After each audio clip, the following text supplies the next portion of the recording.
Hello!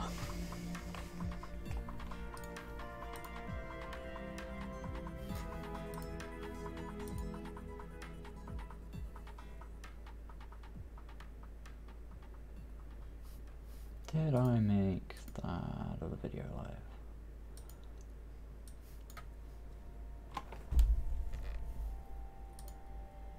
I made... Oh, that might still be processing or whatever, actually.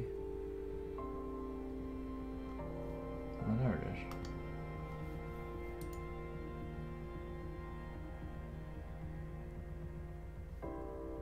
is. 001? There we go, okay.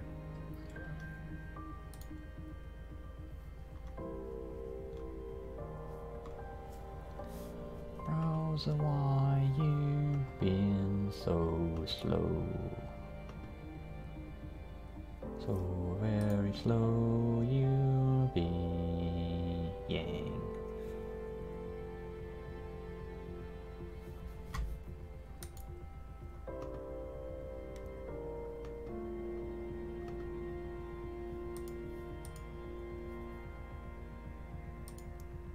Am I back on Twitch? I am back on Twitch, cool. I'm carrying fine.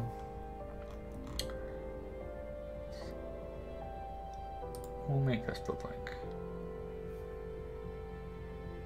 it's only an hour long of just checking out the new update and stuff.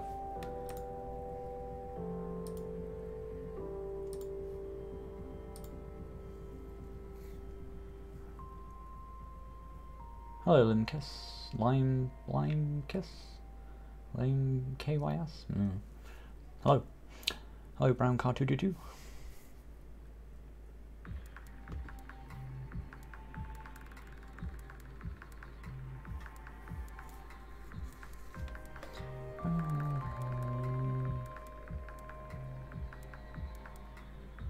I wonder how the notifications like overlap with that, like do people like if we release two very close to one another? I released that earlier, so I guess that would send out an email, and I don't know if it'd send as well, because I don't know if you upload like 10 videos, do your subscribers get like 10 notifications? Like, how does it work?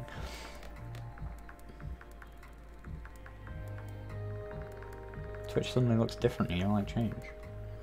Does it? Oh no, I don't look at Twitch a whole lot at the moment though, so I possibly wouldn't notice.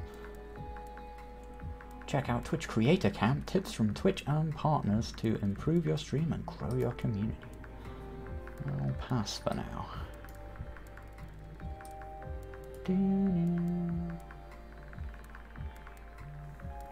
Not much, Jewel of Rarity, not much. Anyway, that's live. Let's stream. I'm gonna draw some of my turtle. It's pretty good, Limkiss. It's pretty good. I just did a stream just kind of going through the stuff in it.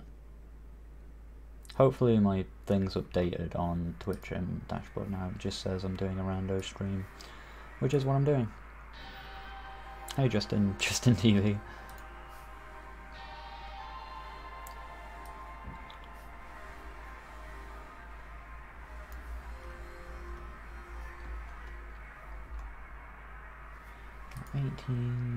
The 3. Right, cool. So one mistake I've already made with this dude was like, he has an ability where he can like retract into his shell, so that kind of has to make sense. So his shell kind of has to actually complete, so that has to kind of come around and attach to the shell. And you can't see it. Luckily, you can't even see most of it because the arm is sort of in the way. But this kind of implies that this is where the edge of this is, which it is not. So let's get my pen as well. Don't part the computer.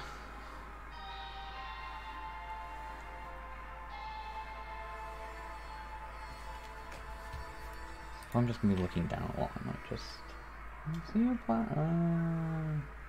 No, I'll just leave it as is. Doing a remake on Dragon Ball Legends in 2D version. Well, best of luck. Part of the complete platform in your attention for anyone.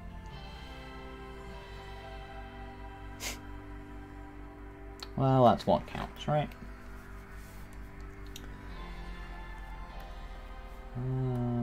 I've got too many layers in this file. I don't even know what all of them are, what they all do. And that's where that's where I've done basically this. I'm just basically used that layer to just paint on top of everything at the moment. I did originally like have it so I was like painting under the sketch, but then like I kind of want to like lose some of the, well, most of actually the original pencil lines, and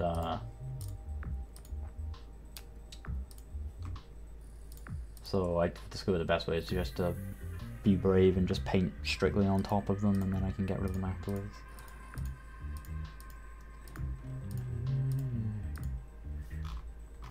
So this is where I've added like, oh, other than the other layer I made for the leather that I just did.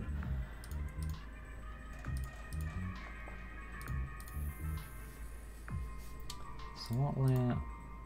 That's that. So I guess we want to work on this layer, but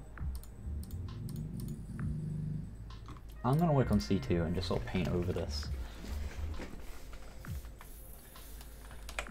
I don't know what my shortcuts are on the Wacom tablet.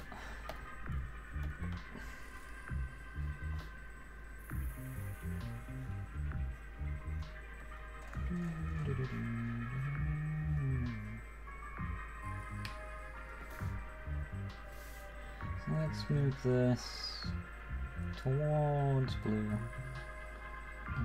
Up the saturation just a little, just to get it. And lower the brightness, so we get a bit more shade in here. Be careful though, because I think C2 is that. Yeah, that's got that on it. So let's just be careful around this edge.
A little highlight on the edge of there.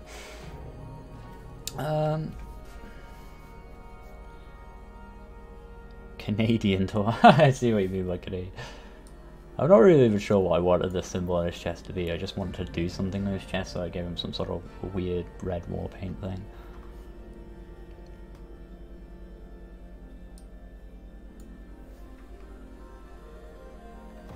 But it's my D&D character is a Turtle Paladin. Or one of them is. I need to like even the spread of this out a bit really. And kind of blend that together a bit more.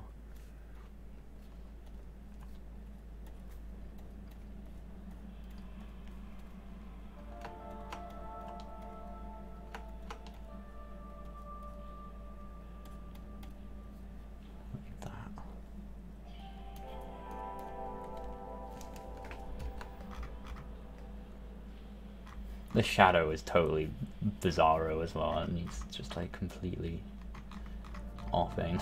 Like around the edge here, it just gets brighter again, like for no reason. Maybe I can make that look at least a little better for now. Is that even part of that?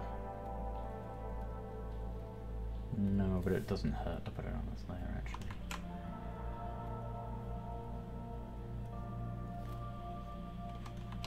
discovering the main advantage of a tablet is not even the natural drawing kind of feel of it, it's the pressure thing. Being able to just change opacity by pressure is just so good. Otherwise I find myself like, because I usually like, I've not really used the tablet for this a lot until very recently. Like most of my colouring and stuff was actually just done with the mouse.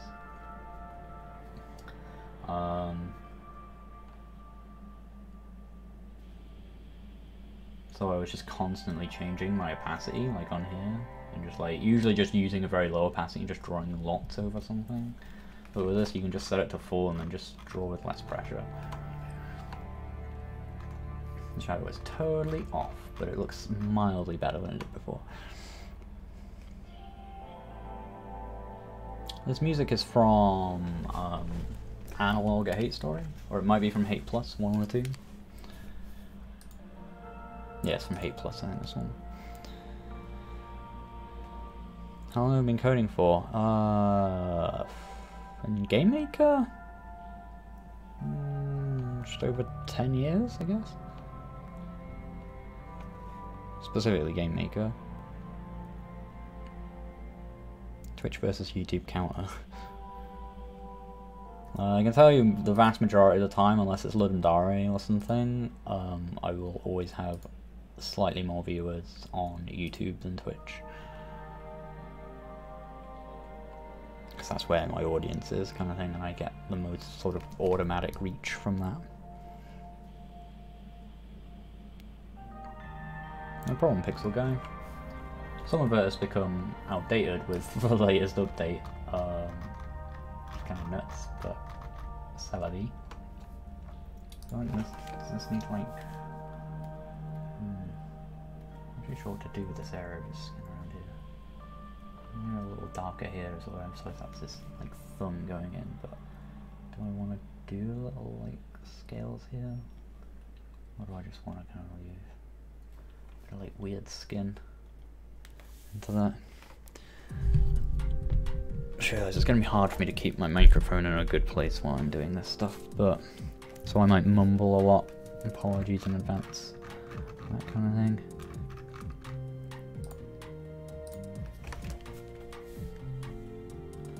Oh, I'm going to elbow this a bunch now as well, I can tell.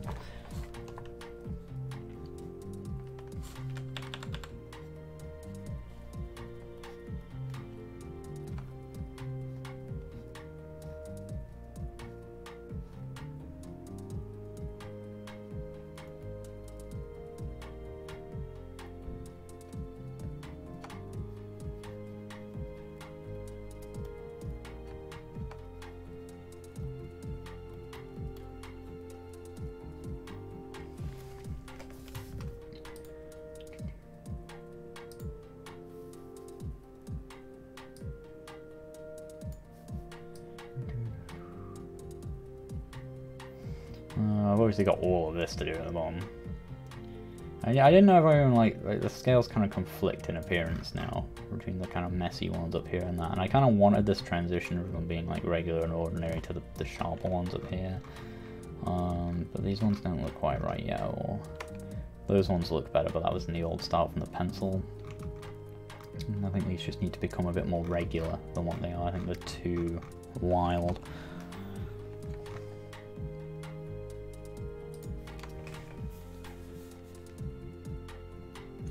Like this one, for example, needs to take on more of like a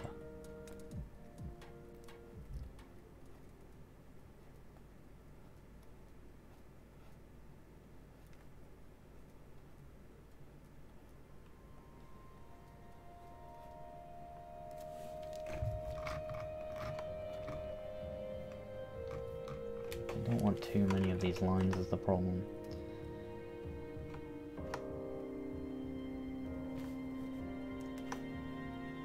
Kind of a bit not pretty.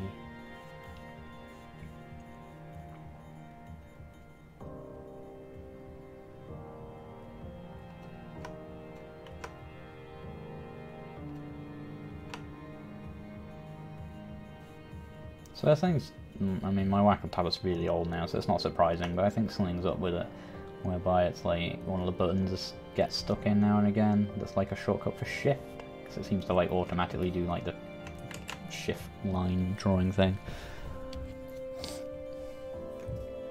A lot of it I did with the mouse. I'm now using a Wacom thing.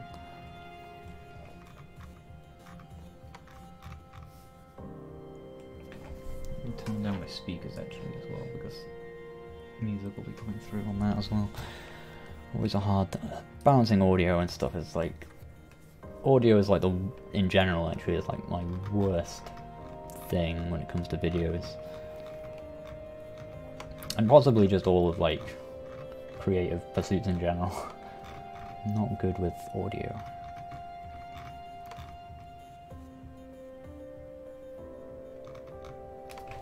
Yeah, and these little weird bits need ironing out. Where did that go? See, there, it did like a little shift click. I don't know why. They're easy enough to like spot and just Control Z and do the line again, but it is annoying. Let's just try and sort of make them feel as regular as I can.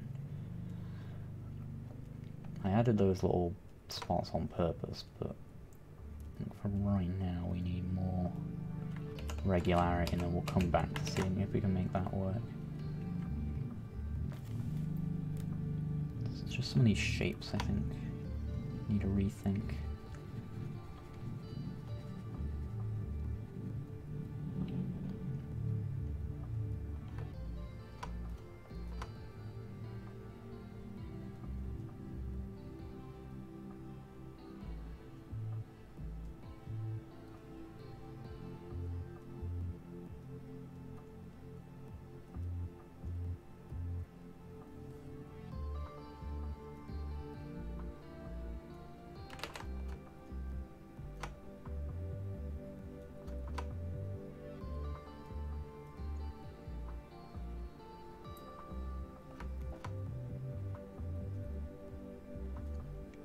Hey, Aaron.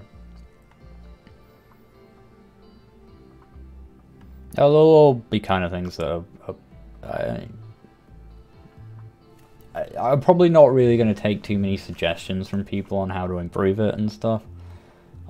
Just because like I don't have a lot of like skill and stuff in this sort of thing generally, and I am just learning.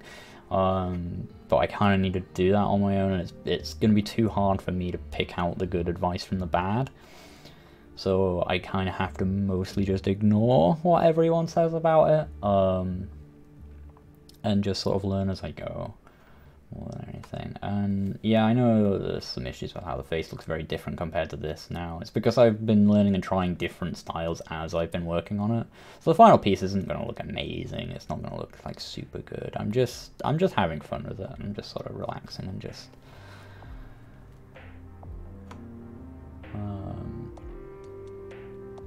kind of quietly using it as a way to sort of improve and do a bit better with digital art and stuff in general, but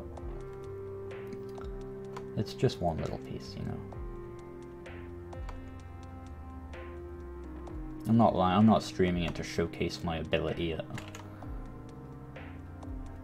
Photoshop or anything by any means. And it is going to look a bit blended as well because that's quite low resolution. I think normally doing this kind of thing, I probably should have worked at a higher resolution scan. Whereas I shrunk it down just because small amounts of pixels feel more familiar to me, but it does mean you actually do lose quite a bit of detail. I lose a lot of like potential for detail. And the problem is now, like, when I colored in the face to begin with as well, like I based it all around the sketch that I did rather than painting over it. Like I kind of painted with it. Whereas this, I've just kind of built up from scratch. Same goes like the leather, I kind of built up from scratch as well. So if I turn this off, but if I turn the sketch off, look, and you can just see the colors underneath, like it doesn't, because it's built with the lines and stuff in mind.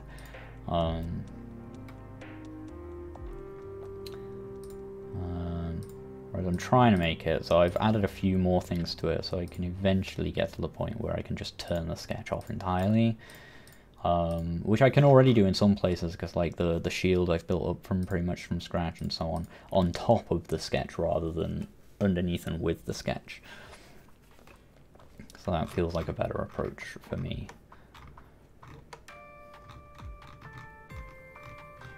I like this wood that I did. I did that in like really quickly, but I actually really liked the look of that texture. It's really easy to build up.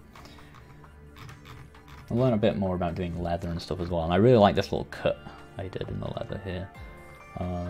The whole thing is kind of messy and the edges are bad and all sorts, but compared to how I might have tried to paint that previously, compared to say like this leather I did a while ago, I think it's a lot better.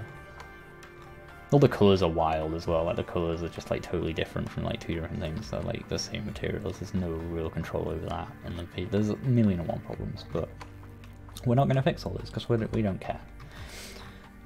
I'm going to apply the same logic I apply to learning how to make games, and that is to just make and finish things and learn from failures, but what is important is to ship and to finish. Not because shipping earns you money, but because shipping teaches you the most things.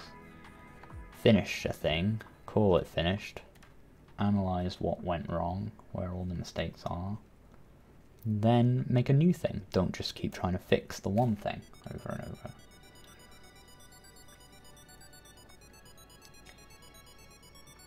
It really does have that Canadian, I can't unsee that now, the Canadian maple leaf kind of look to it.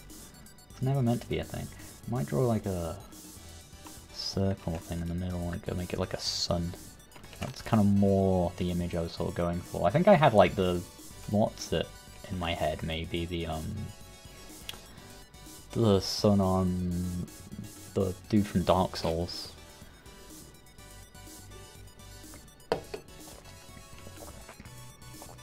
Whatever his name was, I can't remember his name now.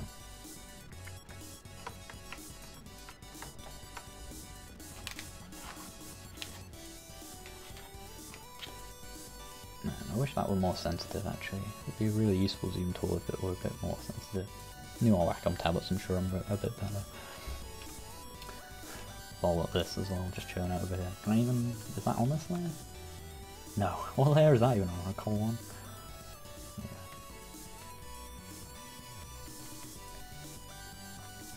Do I even want like a metal base to it? It might look fine just as like that leather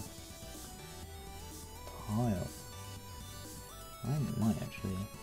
Like why would he, like it's gonna be a simple sword that he's like crafted himself. I think maybe I don't need to add that bit of detail. Oops. Yeah, what is the alt? You can like unerase. There's like an unerase thing that I never knew about, where you like hold alt with the eraser and it like does that, and I'm like, what even is that? There's so much I don't know. Thanks, Fossil.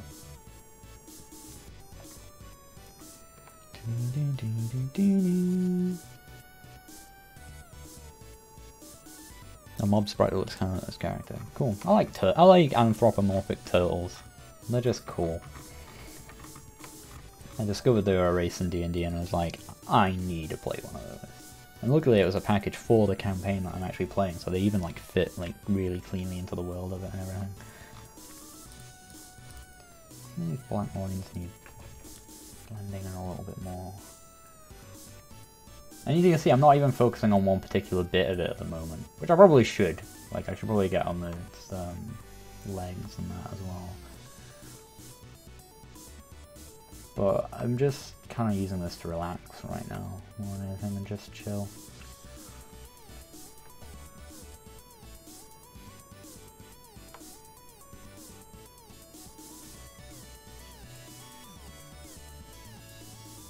Yeah, just finding those sketch lines that I kind of want to just remove the dependence on them where I can. It's going to be a hard piece of work to get this head to fully lose them. I might just end up merging them down in the end and can deal with it that way.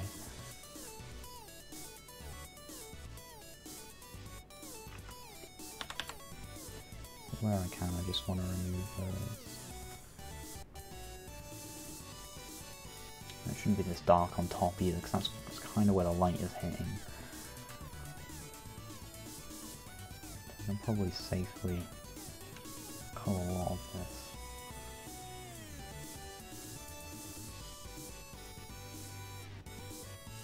Let's start to get darker around there, I think. And then let's go back onto C2 and just... oh no, not C2, because C1 even. Because I have 2 of those. Look at all these layers now. One more on. Oh, no, not layer style. It's making me want a new whack on this, but there's so much money for it. It's just kind of a little hobby for me at the moment, really.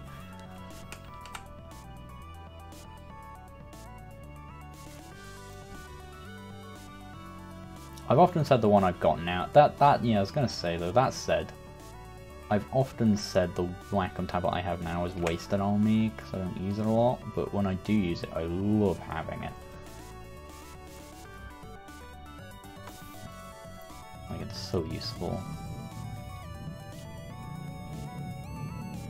I think I originally got it because before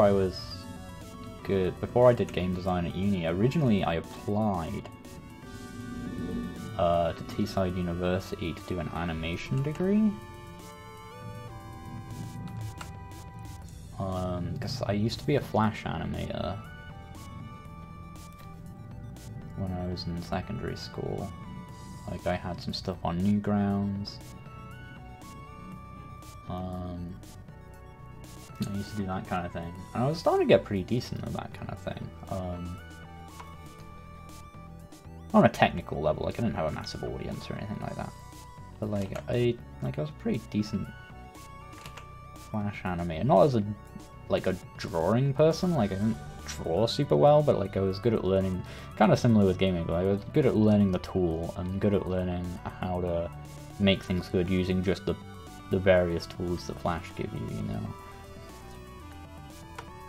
And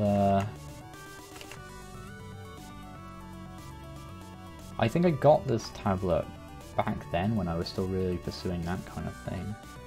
I think it was only when I went to the interview at Teesside Uni when I was showing them my portfolio and stuff like that, talking about some of my other interests and things. They were like, "Hey, have you thought?" Oh, I'm drawing on the wrong layer here. Whatever, they're all a mess. Have you thought about like this degree, which was creative digital media, which was like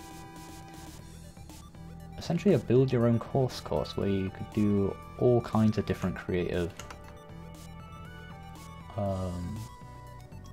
modules across the School of Computing, which was perfect for me in terms of, not in terms of chasing a specific career. So it sounds weird because it sounds like a course you would take if you just don't know what you want to do with your life and just want to do a bunch of rando creative computery things, but that's kind of was perfect for me because it just allowed me to take all the things I love doing and just loved spending my time on and just study how to do them better and how to be better at tools and how to...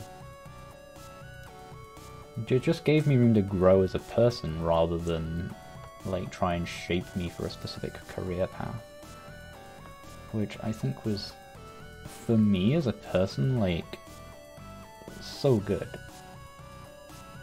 compared to like, I mean, the way I shaped my degree using that sort of build your own course where you basically dropped in modules from all the different school computing courses.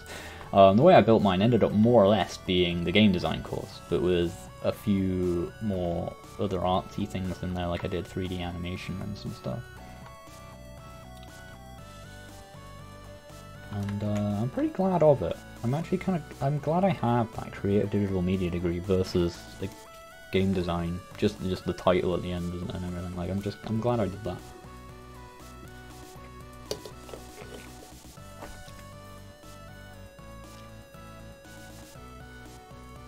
What's the name of the game and how long I've been working on it? Are you talking to someone else in the chat?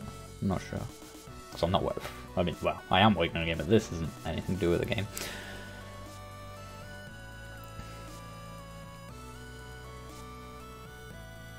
THQ one tends to be a lot cheaper, and I've heard they've improved their tablets a lot recently. Fair enough. I am kind of I tend to be very brand loyal, which I don't know if is a really very smart thing or not. But when I find a brand I really trust and I like, I do tend to stick with it. And I do really like Wacom stuff. Especially since I recently very briefly used one of the new ones, and the ones with the screens and stuff, oh gosh. At Teesside Uni, at Animex. Because I think they were one of the sponsors for it. So they had a little demo thing set up, and they were really cool.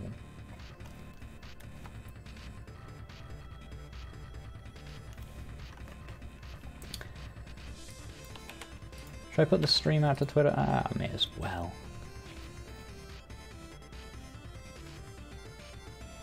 Oh, because I was talking about shipping. I was kind of just, it was sort of a joke, but also not a joke, where I was talking about how I'm applying the same methods or the same philosophy of learning, of improving just a silly hobby, like just sort of doing some digital painting in Photoshop, as my philosophy for getting better at making video games, which is to do it in the finish, and just finish things.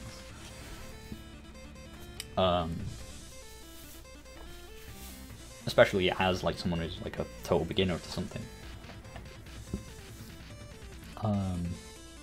Not because like I'm talking about shipping a game or something like that.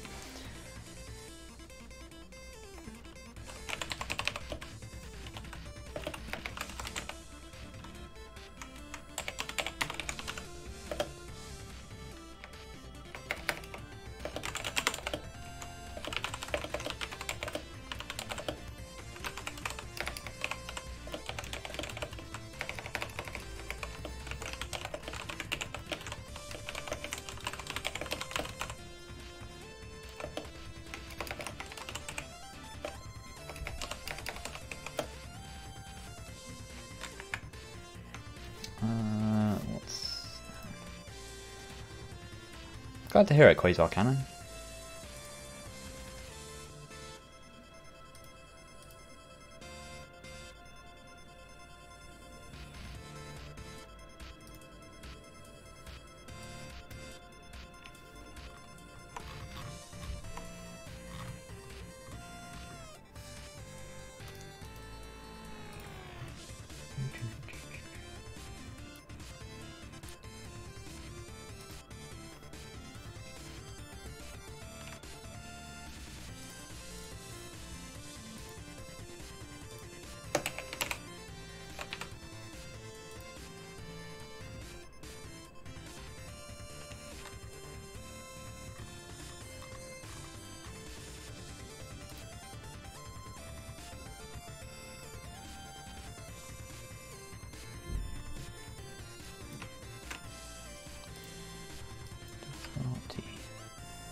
Sorry, just uploading a thing.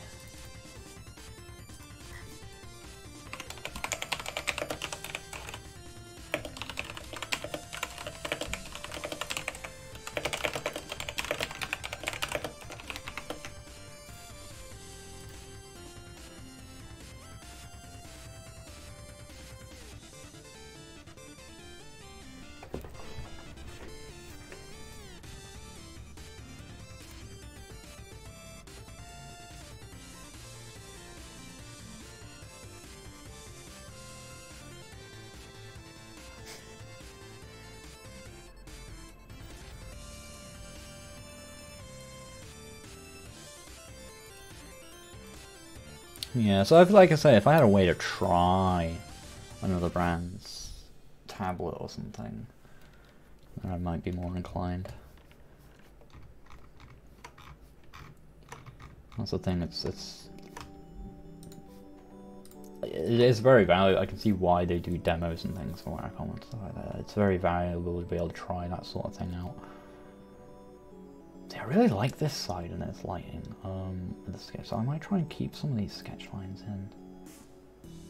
Like, I just think like some of these shapes worked out super well. I Just want to get some of these highlights on it though. Make the colours match up a bit more.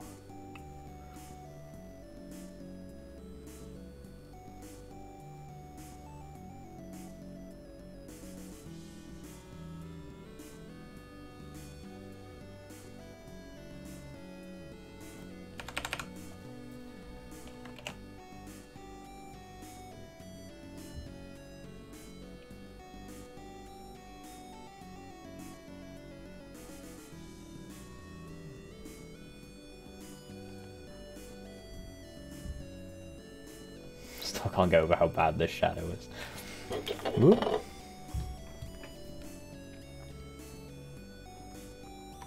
It's not allowed if you're a Twitch partner, Vossel, but I'm not. I'm only a Twitch affiliate.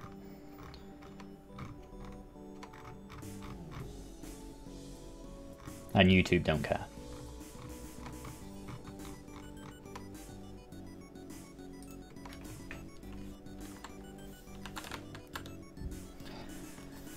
Where's the... Let's finish off this bit of this leather so that this can be done. If I grab like this.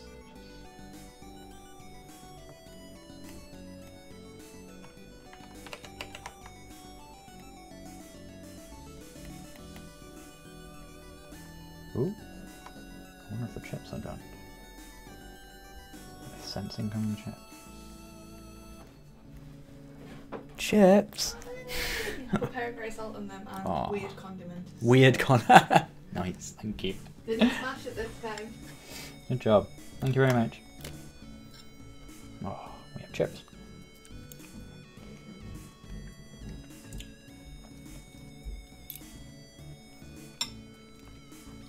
Shout outs to chips. Shout outs to fake vinegar, otherwise known as non-brewed condiment, i.e. the best kind of vinegar.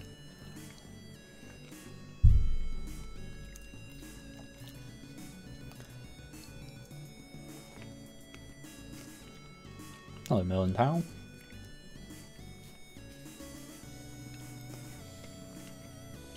My favourite thing about multi-streaming is every now and again seeing the little crossover interactions the chat has.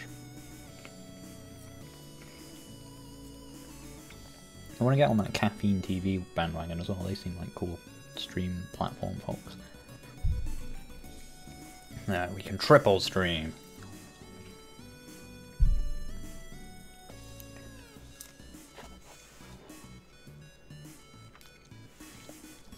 I guess they're pretty thin, so I guess you can maybe call them roast rye.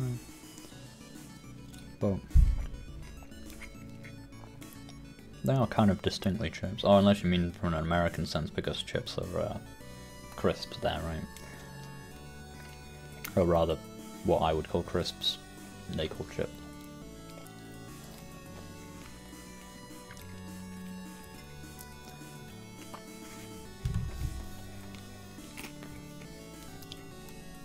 Because Americans like to be wrong about things.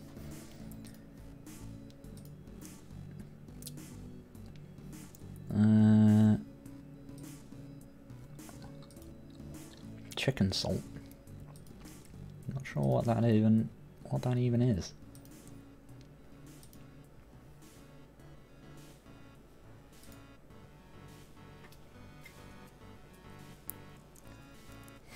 See a DJ break. It is very hot today, which is weird. It's hot, and yet there is like no sunlight. Like it is cloudy and grey outside. It's very classic Britain outside right now, but it's not cold. It's very warm.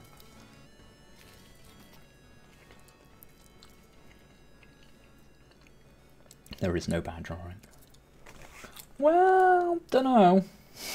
I'm making a case for it. I don't know. I know this, like, bits of this are pretty decent, and I'm happy with some of how it looks. I just know, you know, it's not a professional, right? Why do I want highlights on this thing? The main takeaway I learned about drawing leather was that it's not reflective. So if you try and focus too much on highlights for it, you tend to get the issue of it looking just like copper or bronze rather than leather. And the idea is more to try and get the texture of leather and focus on those like folds and creases of it as well. And actually don't go too hard on your highlights.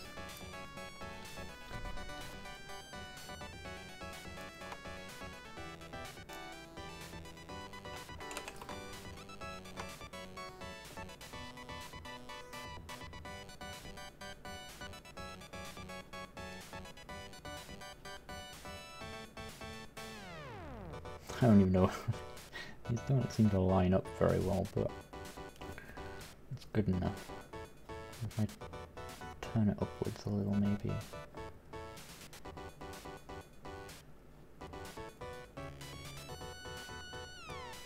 Tiny straps around his massive thick legs. I'm using a tablet at the moment. I mean, I was gonna just do this and like scroll it down, but then like I kind of like having my face in it as well, you know. That feels a bit weird. I don't know, how have I got my webcam set up? Maybe I can. No, I don't think I can get any extra height out of it.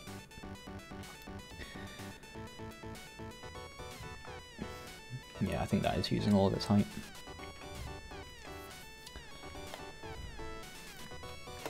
But at least, I mean, I don't know, maybe you can't see much of my face this way, but at least you can, it solves that question, because people are asking it a lot.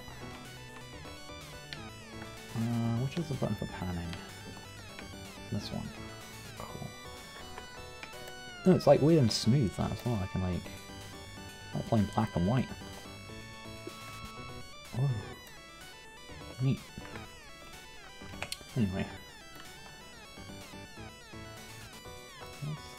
Just sort of light up around.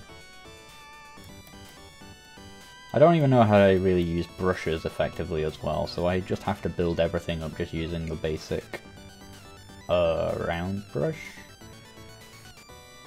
But I am told that that is a good way to kind of learn, at least, because it's like you're learning the fundamentals of building materials and stuff up. And like how they should look.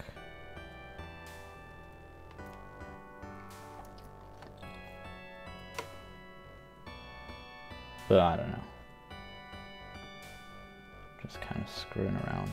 And I don't really have a lot of pixels to work with, because as I say, there should probably have been a bigger resolution sketch. But we know that for next time. I'm not going to change that now.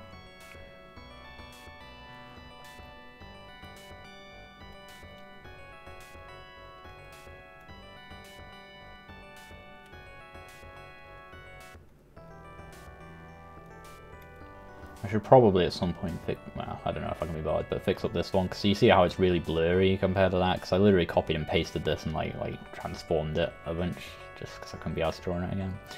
I figured I could clean it up later. I probably won't even bother. It's like depth of field or something. I don't know.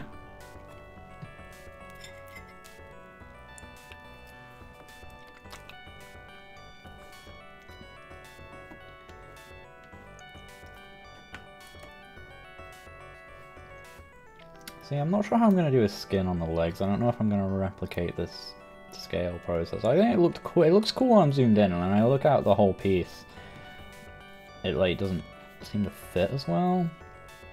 I like it over here. These fingers are all the wrong length, but whatever. Yeah, it doesn't. I don't know. I don't know that it goes well with this. Maybe I needed something more like that. But I don't really know how to do this transition. I think it works okay here, like the transition where like scale stop and skin kind of begins. I don't like that I have that here and I don't have it here as well, so I think I need to create that over here. Maybe get rid of this element a bit more, maybe get rid of some of the scales on here. So I think this arm will probably get done again at some point.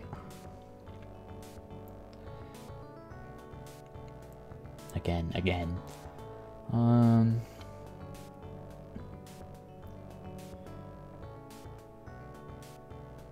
What does a turtle's tail look like? Some reference. Oop. Knocking her in. You're not the first person to say that, Adamonic. That wasn't the idea, but I can definitely see how it looks a lot like that. Not massively sure what the idea was. Oh, most turtles don't really even have tails, do they? So, but turtles kind of do.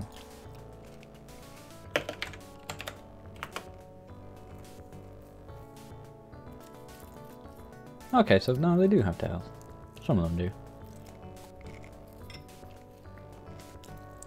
Shows how much I know.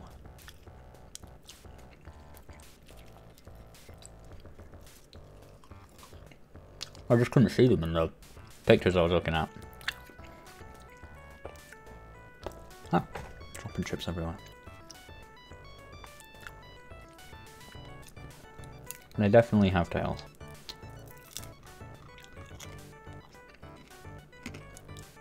It's probably a very important part of the swimming process.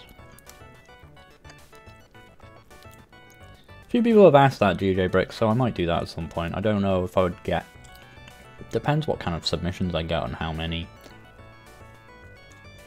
But I might try it out at some point.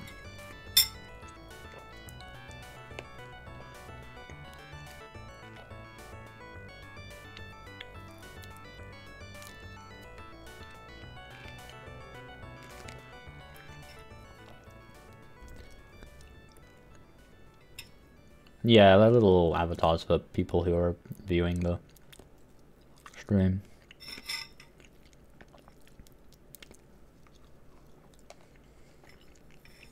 Sorry, I'm just mopping up the rest of these chips.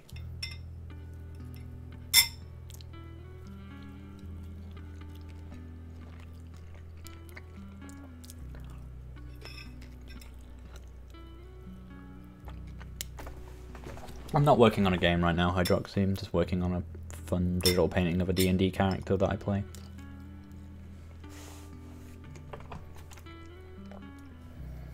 So, they kind of have, yeah, like, sort of scaly, but also, like, not really. So, let's do, like, a base colour over it. Let's grab, say, that.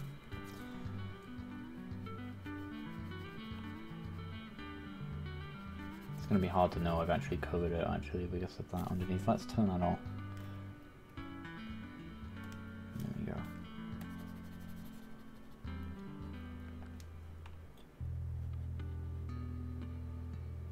Doesn't matter too much about the lines, actually, here.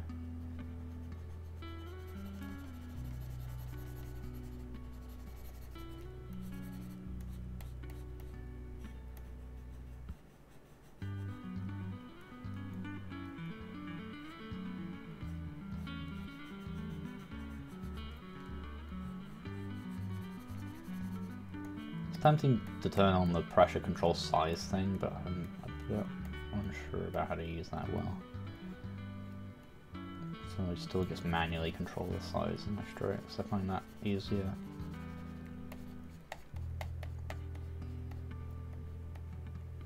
It's a simple keyboard shortcuts for that, so it's pretty straightforward. To just press the button a few times and just get in there.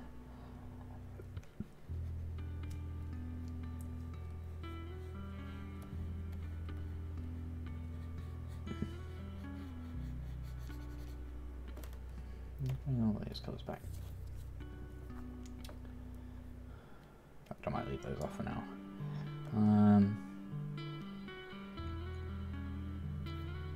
Okay.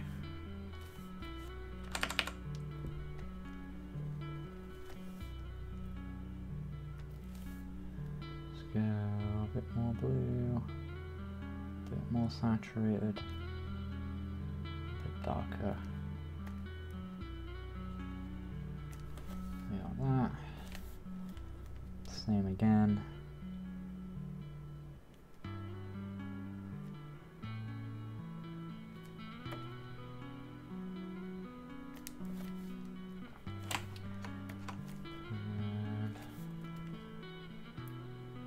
bit less saturated, a bit more yellow, a bit brighter.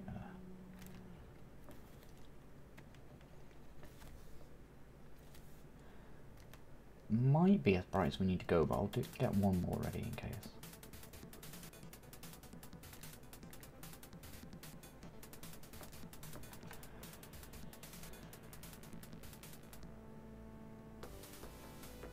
So really I should probably start with this one.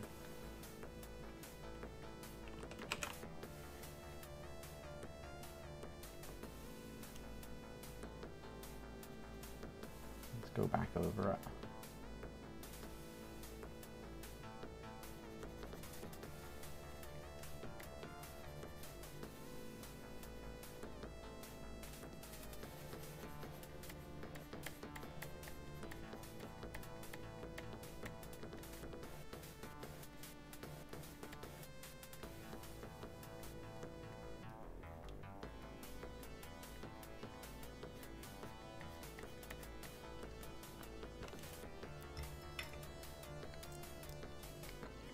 No, I'm not working on a game Kanban. Well, I mean, I am, but not right now. I mean, I'm playing a fun game called Photoshop.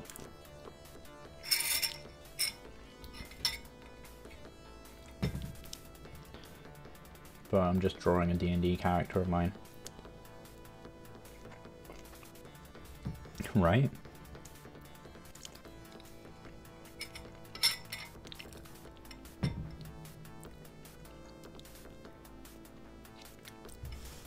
Right, that's these chips. Fully clean up. Oh no, my watch is stuck to the fork. Stupid magnets.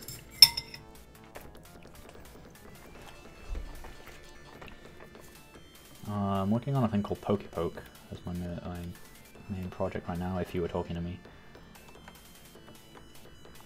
Okay, so how is this shaped? I think we're gonna have like...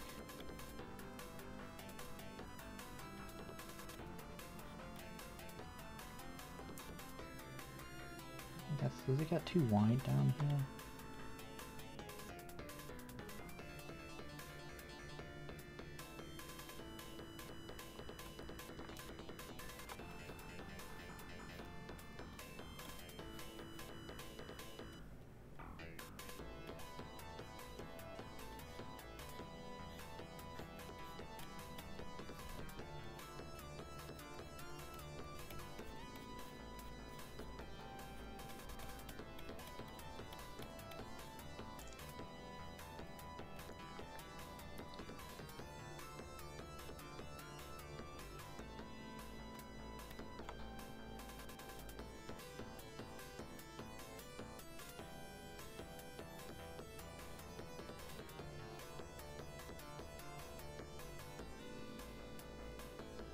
I don't want to spread this light too far up.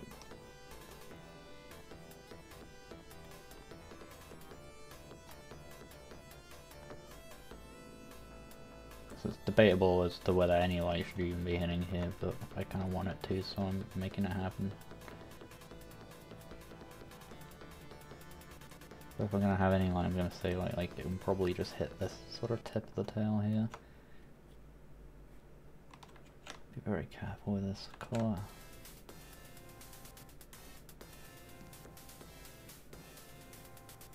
What hardness am I even on right now actually? 55. Probably about right. Well,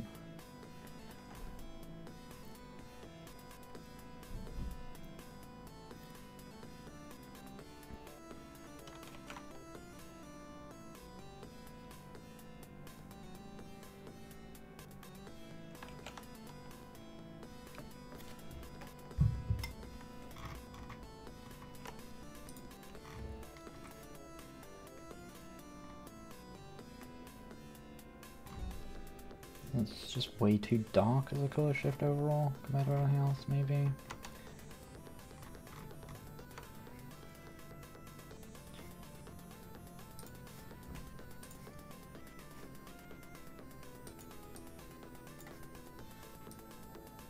It's hard when you work on stuff like absent from seeing the whole thing, sometimes that can kind of happen.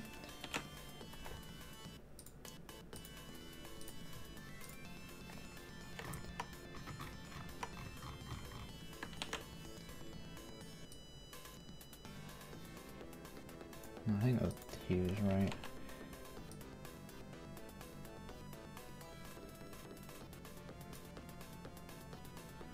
Anything tilt it a tiny bit more yellow, yeah.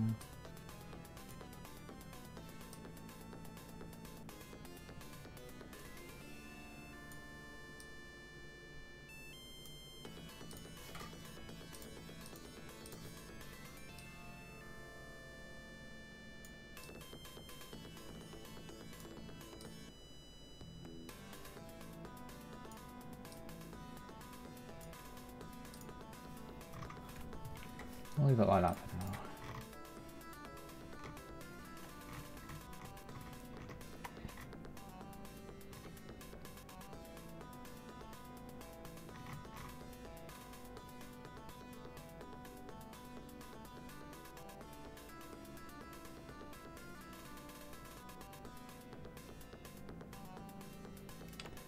One thing I might do.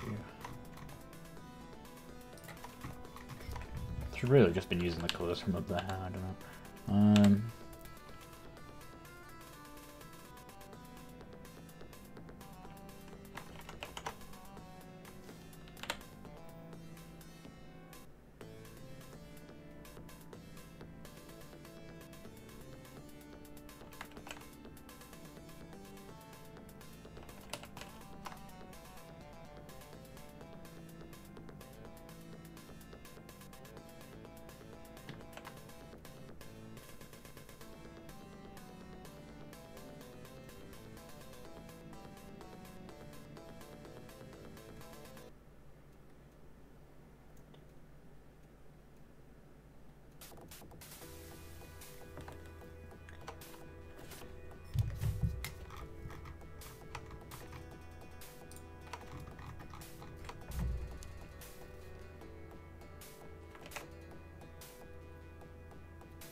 I'll just sort of spread some of those along it.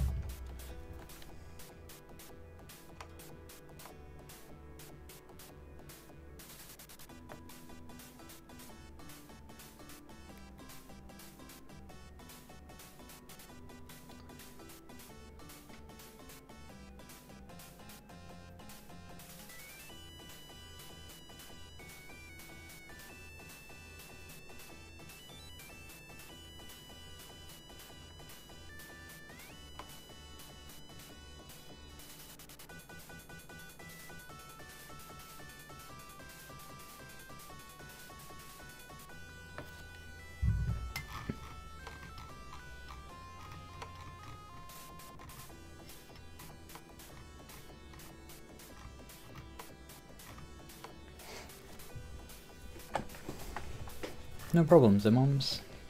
The new Barbara. I've got a while to go before that particular distinction. Right, okay, this other bit of leather is starting to annoy me, so I might try and sort this out a bit.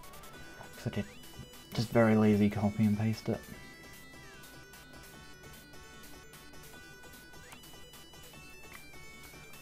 Let's sharpen it up.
Just these dodgy edges as well, because I haven't really sorted my layers out right.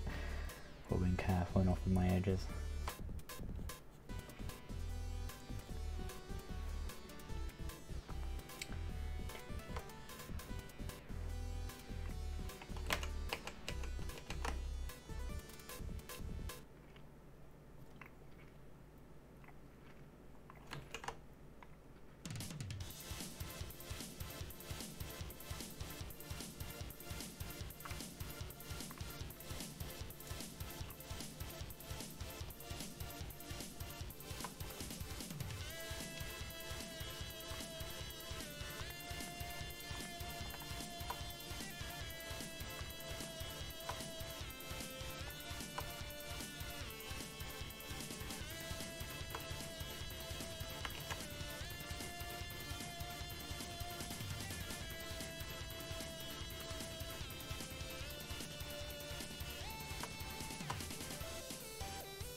Like, they look really crude, but like, I'm actually bizarrely happy with these little stitches across the leather, even if they are all wonky and unclean. I'm happy that it gets the general gist of it across. I've used Sprite a little, and I would love it as a tool if it didn't have a pixel art UI. I can't feel comfortable. It's really tough to be comfortable with a tool where I'm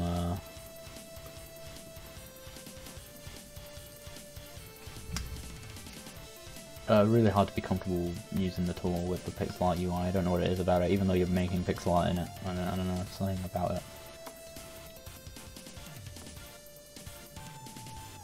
Not sure I understand why, but I definitely do feel that way about it.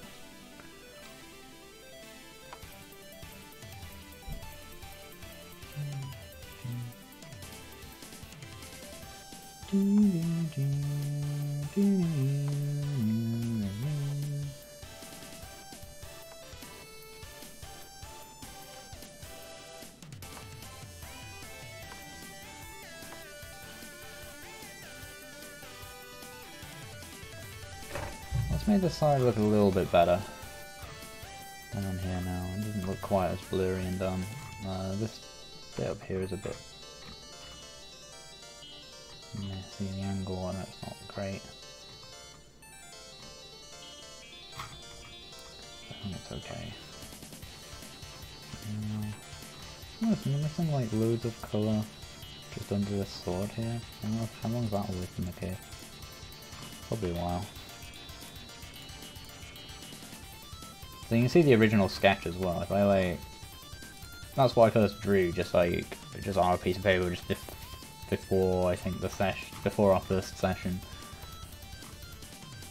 Just like, yeah, and you can see this pattern here, just put like no thought into that as well. Just like, yeah, there's gonna be a weird pattern on his chest. No, it's gonna be the shield's different as well now, like, because like all these angles are all just totally wrong, and like these aren't even much better, but they are better still. Like I had to move where that hand was and a bunch of other things, so I just drew that one right on top, and then I discovered, wait, drawing on top is just way better. So then I just started applying that to other things, but it was too late by the time I'd already done things with the face that just take the original sketch in.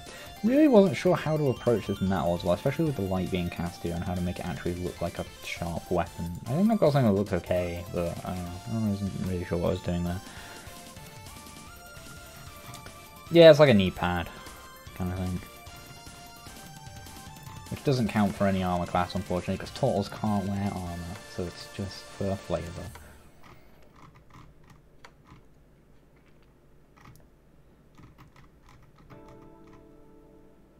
I wasn't sure if I liked these at first, but I'm actually kind of liking the effect they have now. These little, like, rounding edge of scales.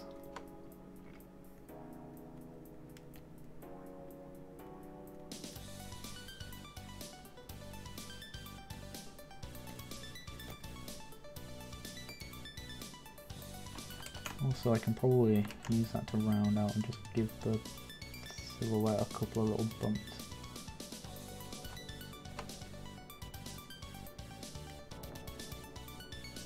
basically invisible, but it matters to me.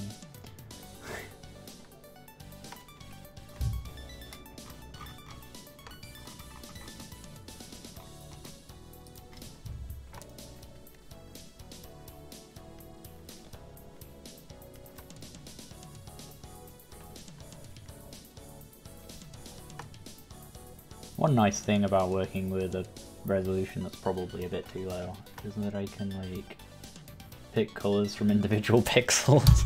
I can just see a complete pixel and be like, yes, that color is what I want, and just grab it. I might have to like link those and like do the whole way around for it to look right.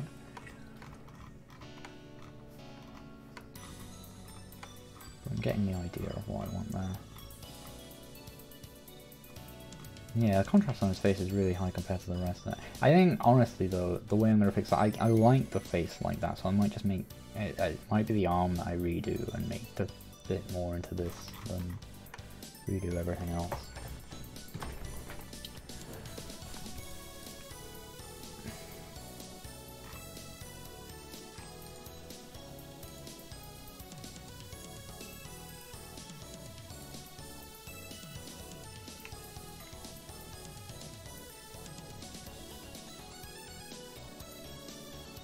My focal point? I don't even know what that means. I mean, I know what it means, but I don't know what it means in this context.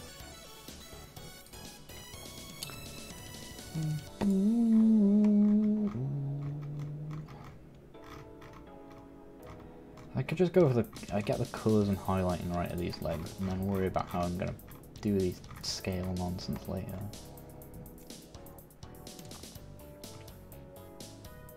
How I have these sharp bits of his legs as well, and I don't know if I'm going to keep them as like really big sharp scales or what.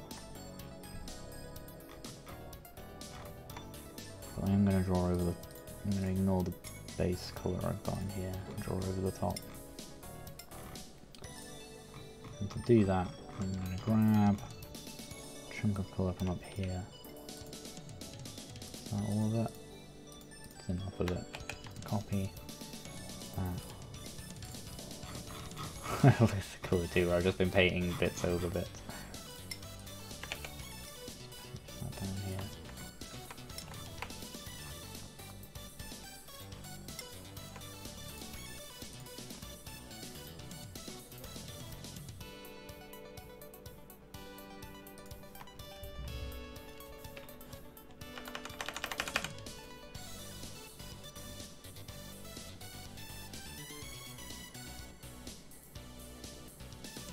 Got more leather to do on those leg bands as well, actually.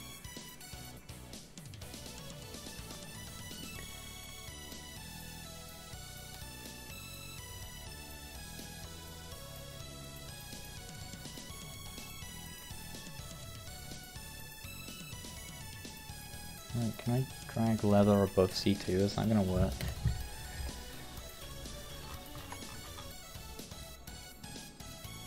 No, because there's that.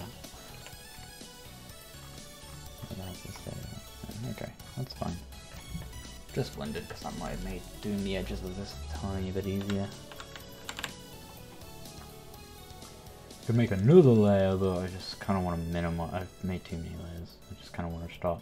I'm actually, honestly, finding it easier to just paint and not, and just paint on the one layer. Just really commit to kind of a minimal use of layers. Don't know what it is. It just simplifies things in my head.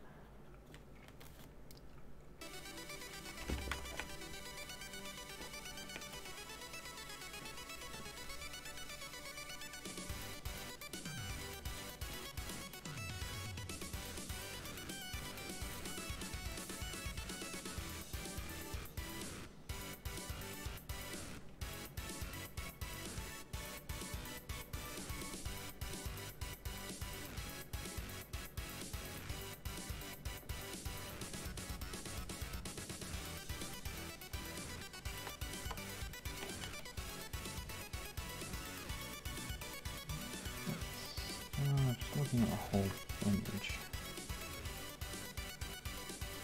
That's kind of what kind of capacity, isn't it?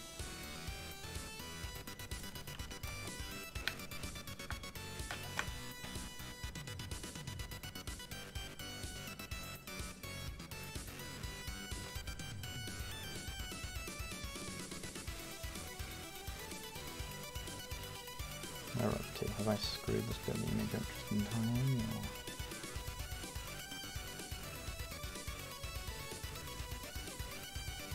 Widen that far. It'll be alright.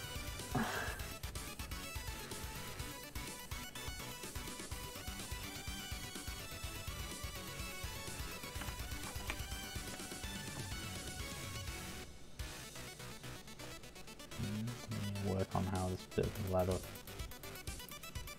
as well.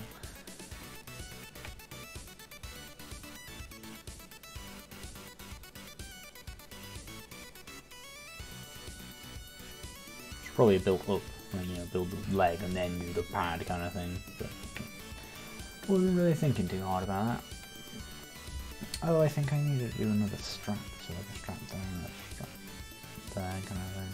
So I'll probably do, I'll just do it later. Whatever layers on top anyway. Alright, so what am I doing with this? I think it's because I moved the sword at one point, so that's what this sort of extra bit of weird space is about.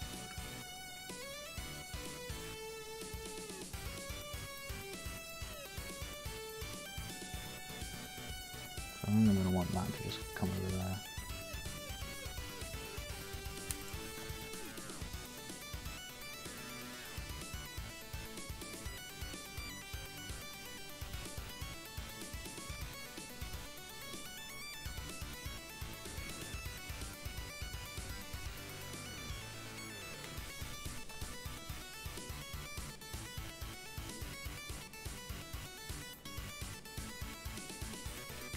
Oops.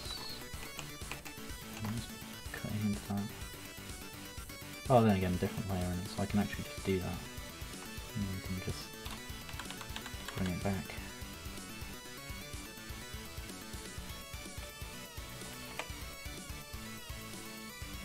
I might need to actually correct that on the leather there as well. One thing at a time, let's get this leg on the go. Yeah, there is a strap I wanted to do in there, isn't there? So let's just paint around that now, so I know where it is. Should have done that there as well, but sod it.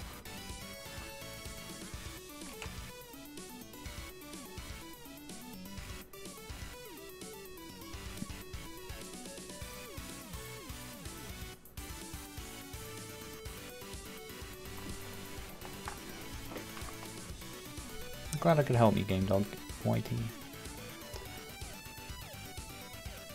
Game Maker can handle HD graphics, sure.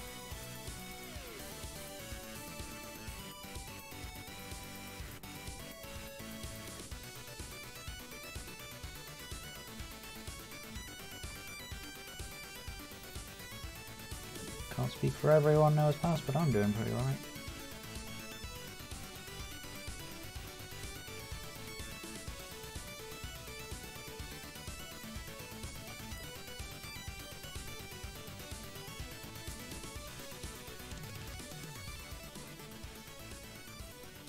That comes over it again, doesn't it? So I can just play safe and kind of wrap most of that in.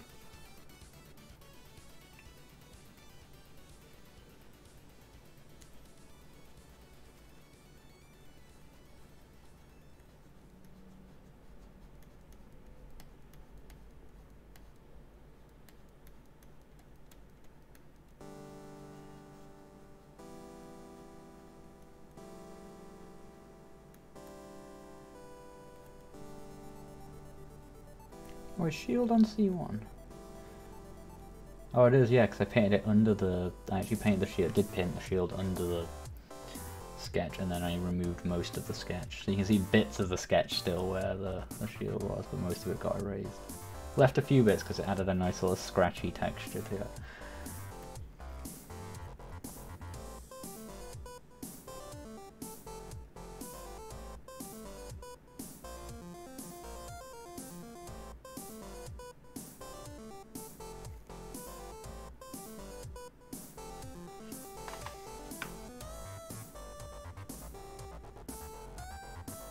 Let's get these feet done as well. Because that's old colour.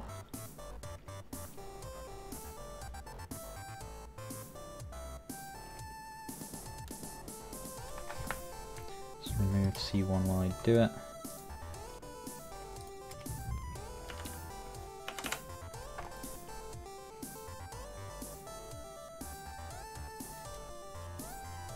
And I can just be wildly liberal about this, really.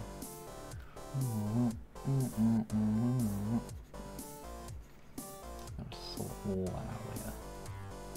Yeah, screw it.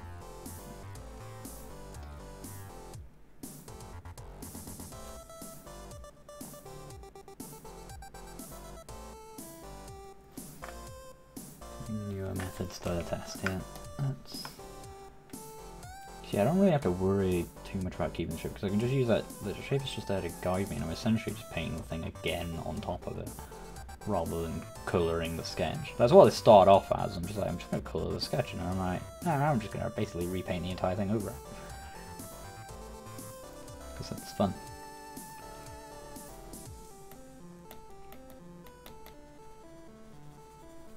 Oops.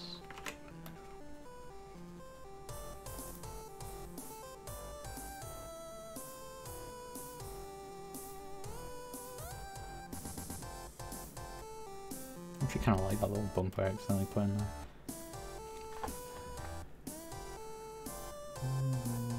But again, that still doesn't really matter.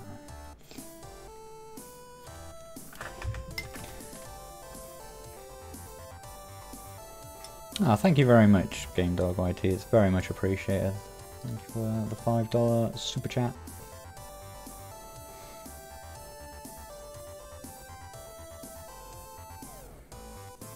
It's very cool of you. I'm glad I could help.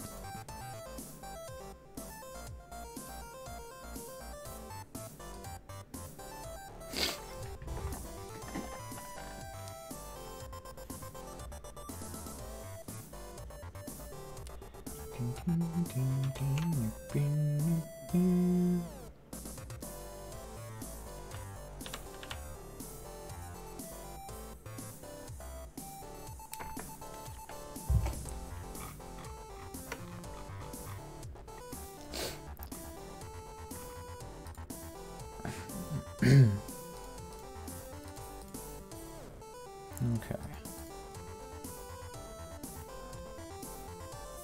I do like what the sketch is adding to the wood quality of this thing, but it does conflict massively with how I've rendered the wood here. It just doesn't look the same at all, so I might redo that as well. As much as I do actually quite like how that sketch bit of it looks. That's the thing, like I'm getting rid of the sketch, but at the same time that means I lose the bits of the sketch I actually quite like. I can't really just pick and choose because it has to try and be at least somewhat consistent.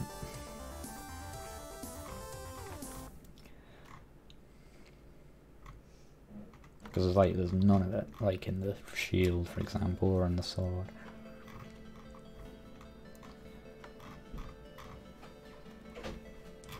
Okay.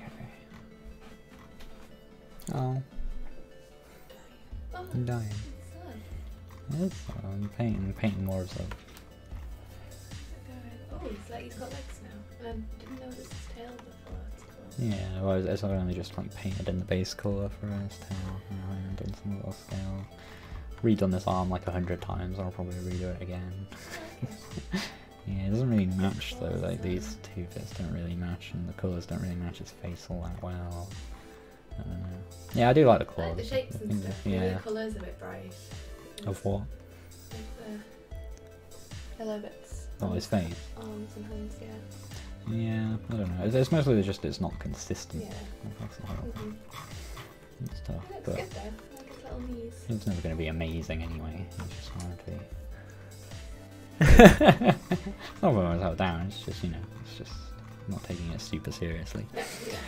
It's just fun, isn't it? Yeah, exactly. I'm not sure how I'm gonna do these, like, cause I don't know if I want to keep up this like scale approach or what. I liked kind of how it looked over here, but it's hard to replicate. Have you looked at other turtles? Yeah, a bit. I was looking at turtle tails earlier. For a minute, I thought turtles didn't have tails. hell is going to make it look in comparison. Because it's hard, because you can look at references and then you try and make everything look, and then I compare this looking at a reference now, like, and it doesn't match Yeah. the more stylized bits of it and stuff. It's hard to find that space in between. Definitely. Well, have fun. I'm gonna go to bed and feel sorry for myself, because I am fully. Have fun. I can't wait, I'm so excited. Leah looked scandalised when I left it downstairs.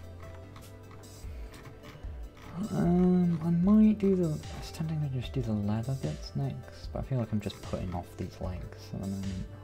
So maybe I should do the legs.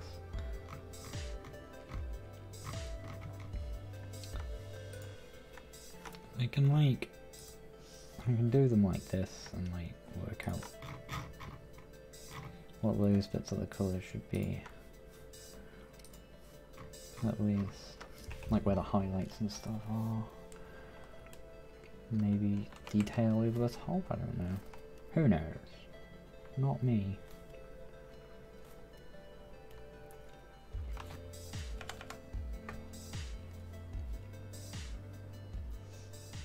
Get kind of a shadow going down this side. There's not much shadow on the piece because I've given him kind of like a front facing, like top down light. So he's mostly quite bright.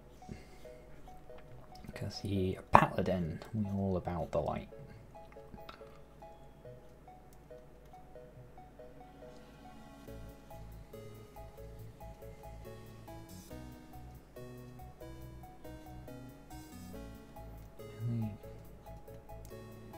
I need to start painting in the darker colour first.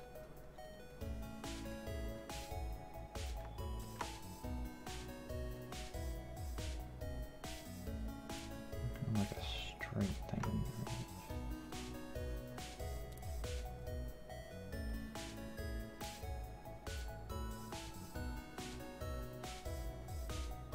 A bit of shadow down here.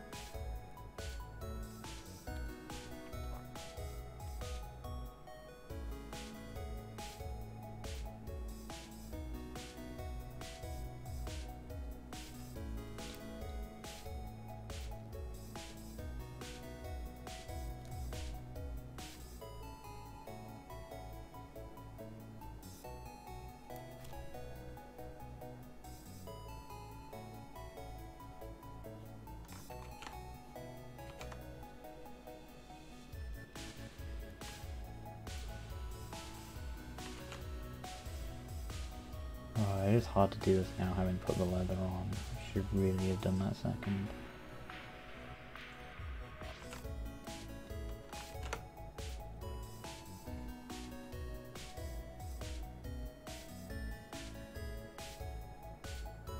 I think.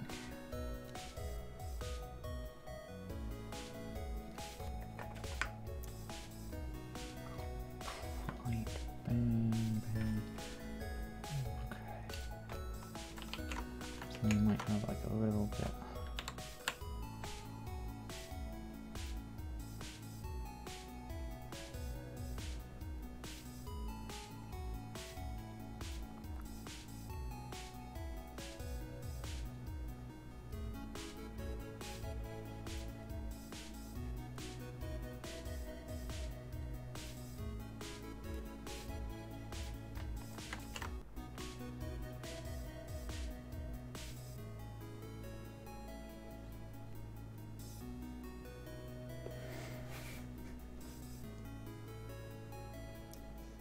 Thanks for the commentary.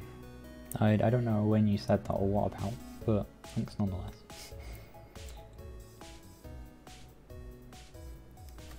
Zoom out for a second. There you go. It's rare I respond to those kind of requests because I'm like, I can't do that all the time, but no one's asked in a while, so yeah, there he is. It's all a bit all over the place, but I'm liking it generally as a piece. I thought about redoing this in time. I might just leave it and just sort of as a learning experience. I want to finish the piece more than anything. I just want to make each individual part look good and just note for next time that I need to work on keeping things consistent.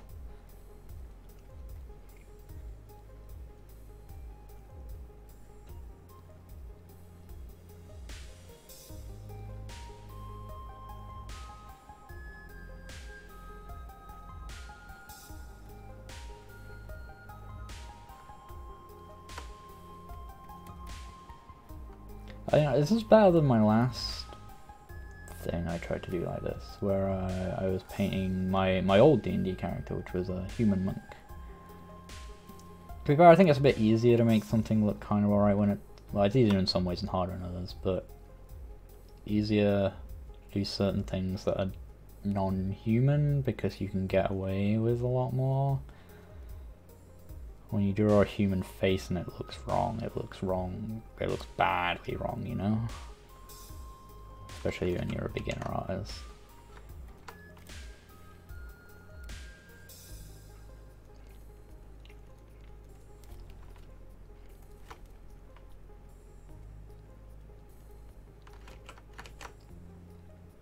Whereas I just picked kind of a random shape for his head for this, and it just sort of works.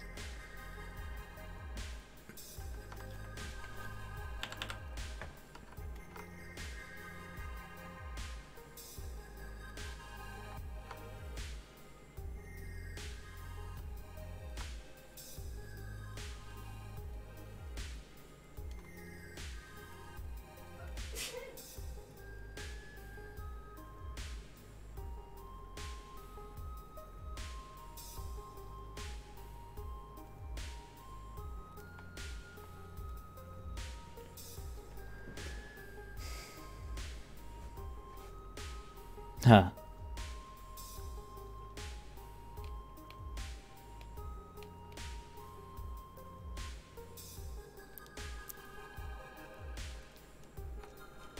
Well, I mean, I did make it mimic that window exactly, so...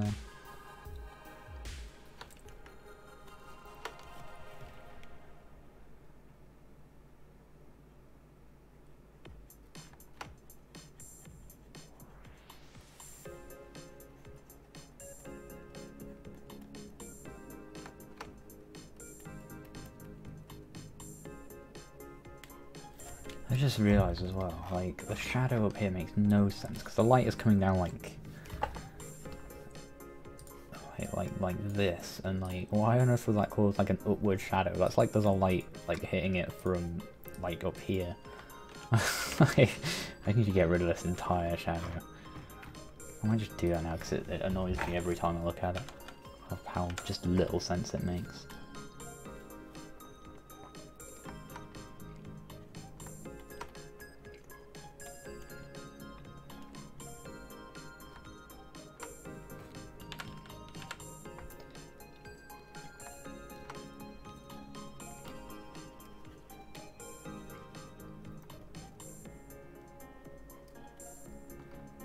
I know I've just kind of rocketed between working on one thing and another then, but I don't care.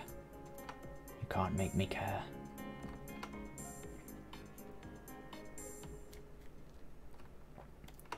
Recoloring this is going to be a little bit harder, but...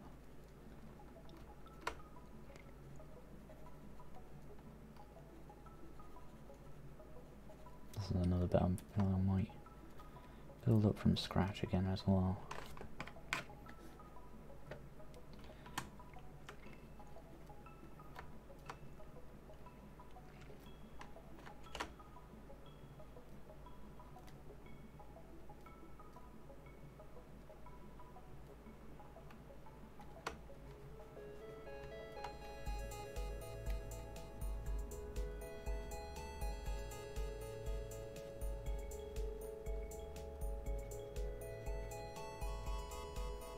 Now we can just sort of clear it up a bit,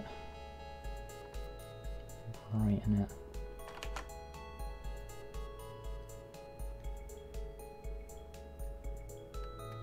So create another scale in there.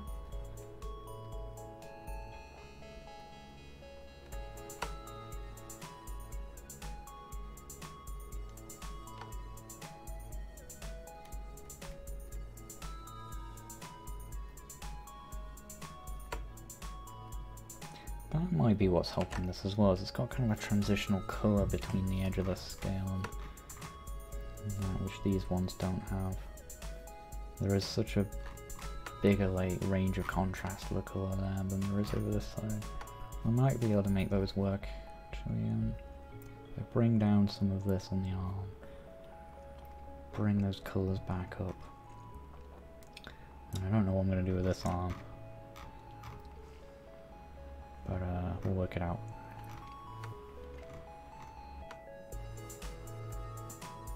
Like it, Pepperwig. That is one hell of an emote.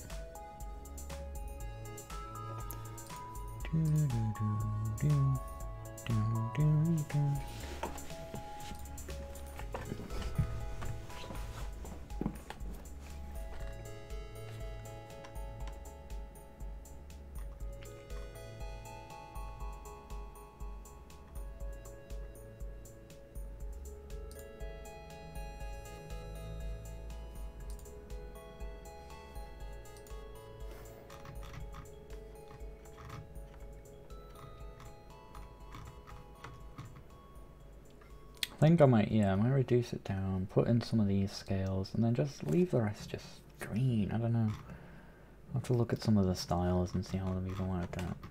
But I think I will probably, as much as I really liked it, when I was zoomed in working on it for ages, and zooming out and looking at it, and zooming in and looking out, I was like, this is actually coming out really great. I'm really liking how this is looking. Then I really zoomed out, looked at the whole piece, and I was just like, it just doesn't fit anything else.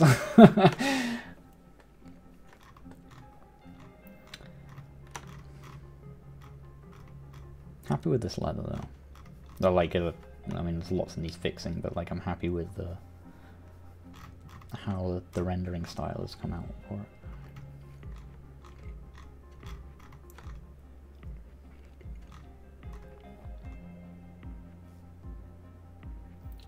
Like, I know, like that is getting the shadow of the shield in quite well actually, sort of unintentionally, just by keeping areas that are sort of near it. I've kind of like unintentionally created the right shadow for the shield for a lot of it. I think a bit around here might need darkening. But otherwise, like that's going pretty well. I almost want to make this bright area stand out a bit more, rather than adding to the shadow. It's more that the light is bright, so I want to sort of brighten the sort of outer edge more instead.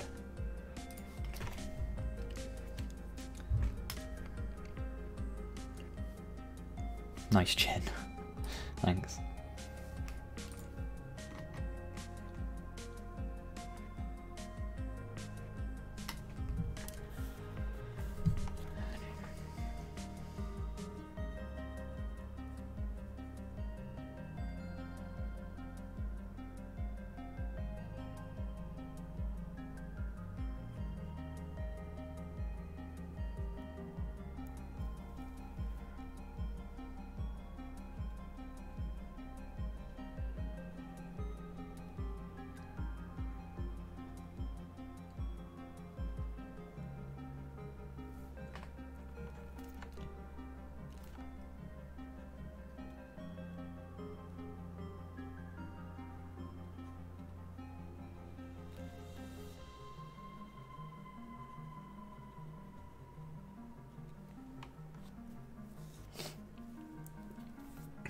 Something that sort of creates the shadows by itself.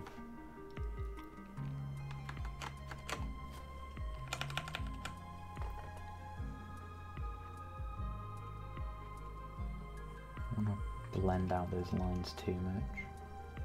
Let's create some over here because I need to add in some new lines here anyway.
I did a lot of it via mouse, and then I started discovering how much easier it is to...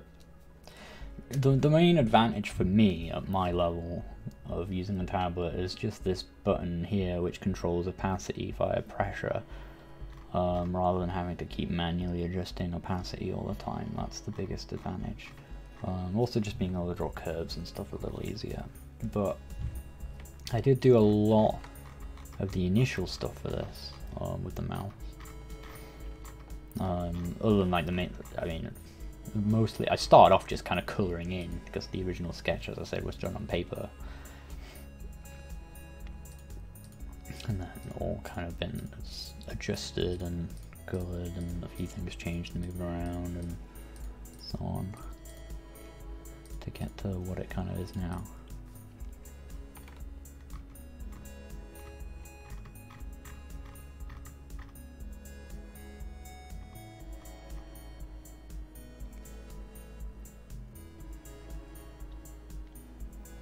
I haven't, because I've not really had a reason to Golden Packs. I don't, you know, I mean, I know Game Maker can do what I need it to do, so I've not really got a reason to like shop around for engines as such, so there's not...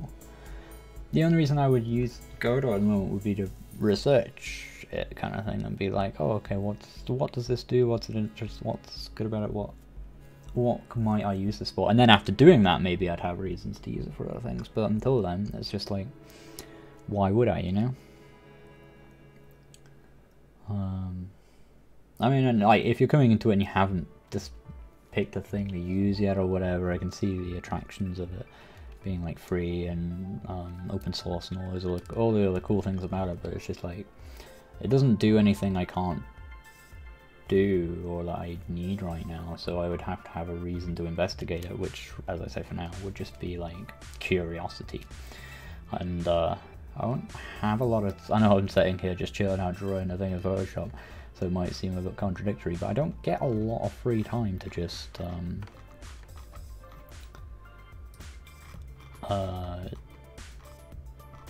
check things out of curiosity,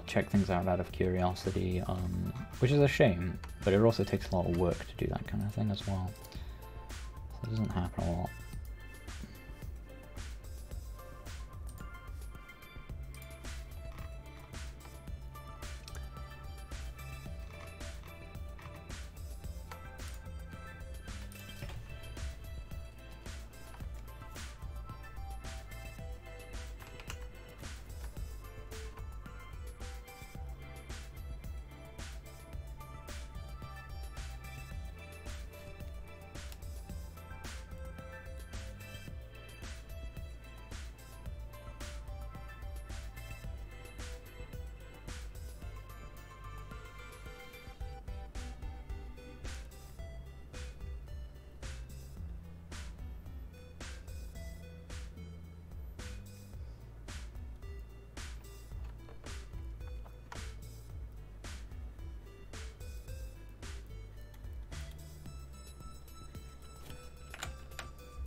I feel like this claw should face a bit more naturally downwards, like it bends a little to the left.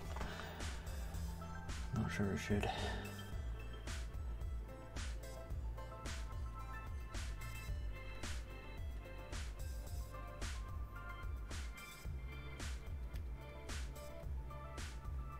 Let's focus on the side that's pretty strong, which is this side.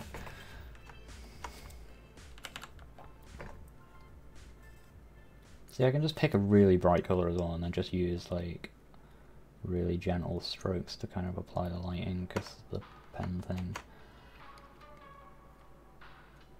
And you can just build it up.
restricts, it's very dark colour.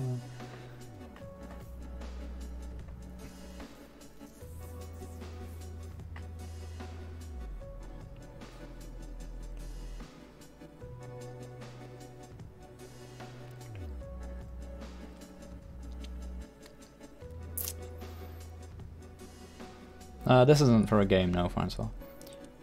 I like how so many people assume that, because it's just like, it's Sean, he makes video games, right? Even though this is clearly labelled a Rando Chillout stream, he must be doing this for some sort of video game.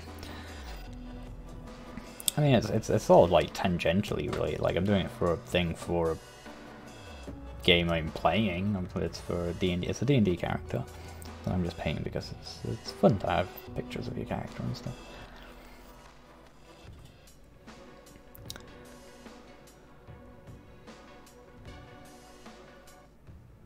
The idea of 1.4 was kind of a mess. That's the thing. A lot of what 2.0 is all the things that 1.x did and everything that was great about 1.x condensed into a much more professional piece of software. And professional is kind of a very loaded word with a lot of things that can mean, but I like it's tidier, it's cleaner, it's clearer. The workflow is better thought out, and it doesn't look like it's held together through paper clips, because I think that's a lot of the problem with like 1.x's IDE was just like when it broke and when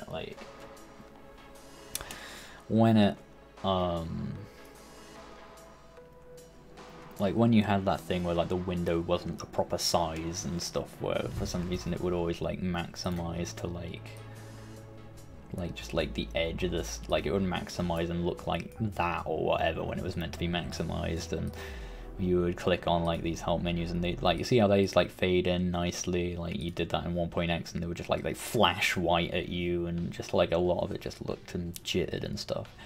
Which, yeah, that doesn't necessarily reduce the potential power of the program and everything, but it does make you feel like the tool you're using is not well held together.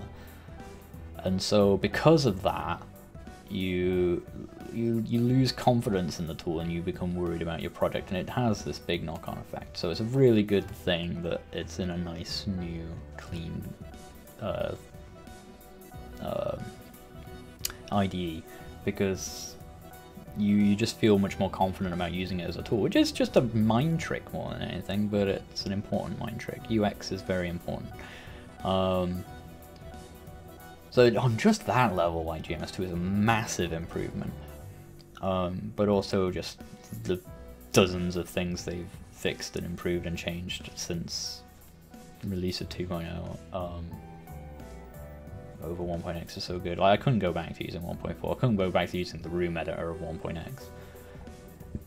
And the room editor of 2 isn't like amazing. It's just, you know, it's the minimum you should expect kind of thing. At least I you know, I say that I don't want to talk down the editor of GMS2 too much. It's pretty cool, but like 1.x is just so bad.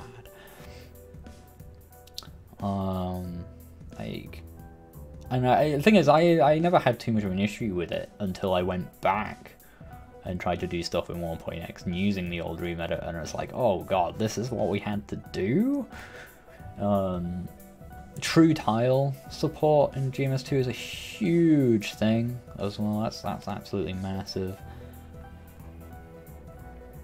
There's so much. I did a video on some of those sort of main things you'll notice. I could probably do another one of those videos, like 10 more things that are different between GMS2 and 1.x, but I don't think I really want to do that video.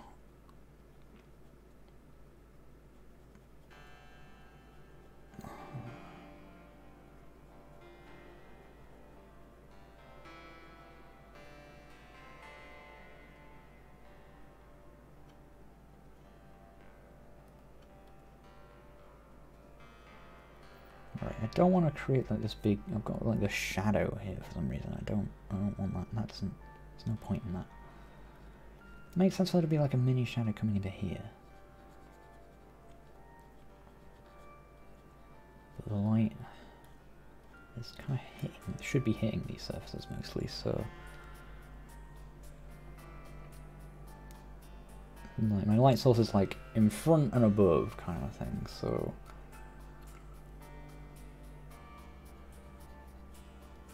And to the right.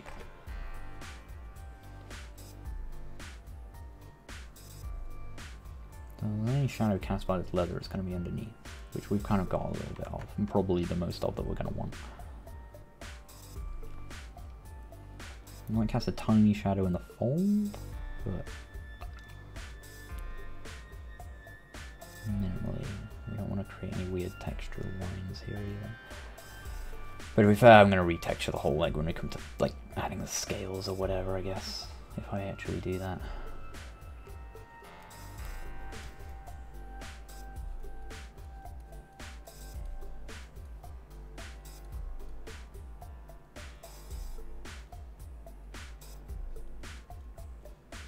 This would be the darkest area of it, really.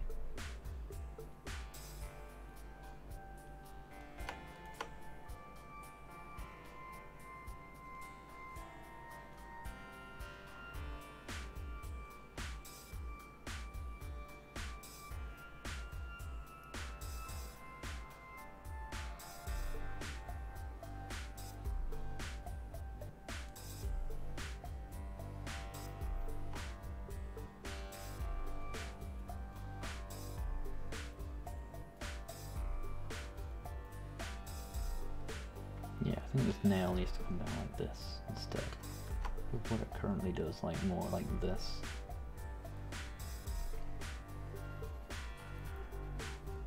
See, it's hard enough to draw fake feet from weird monster races that don't exist in real life. And feet from real creatures.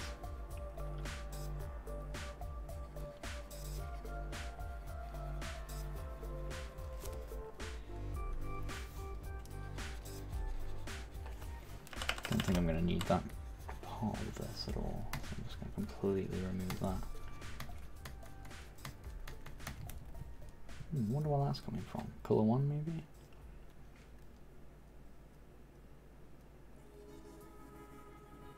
Oh, still from C2, okay.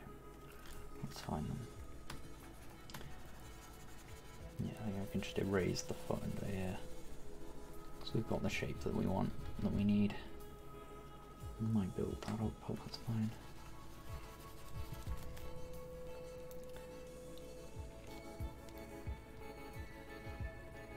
Yeah, okay. So I've always got this if I ever really need to reference it.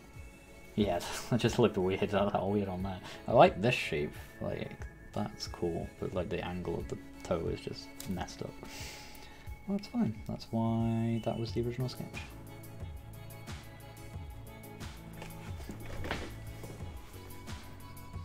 Oh, have fun with your new PC. How am I so good at literally, I mean, I'm not, but I concede that I'm like a jack of many trades, but that's not necessarily a great thing to be. I'm not really excellent at much. I like this isn't amazing or anything, but it's like, I know compared, like a lot of people will be watching it and being like, I wish he'd stop saying he sucks at this, like it's way better than anything I could do. And yeah, I can see that I have like a fairly high standard of ability in things for the amount of time I've actually put into learning them. Because I pick up the basics of certain things very quickly. How do I want this to work? And so I'm very good at learning new things, and I've had a lot of practice at picking up new techniques, new things and ideas. So I tend to reach a certain level in most fields and like hobbies and creative pursuits fairly quickly. The difficulty I have is then like becoming actually good at things, you know?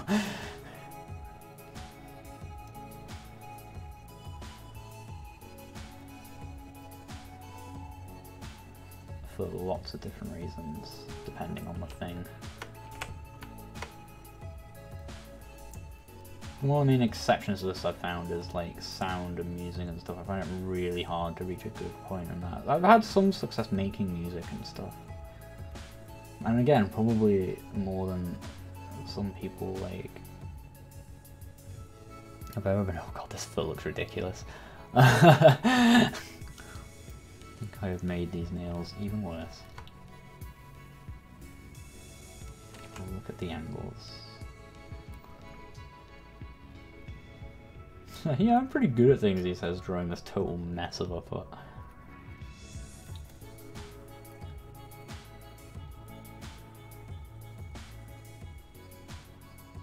Because I'm trying to make them follow these new toes that I've kind of... Now they're going to curve down a bit, and I don't know that the whole thing is going to look quite right. Yeah, because it makes it look super long now as opposed to it was quite short before. Might be able to just bring that in though.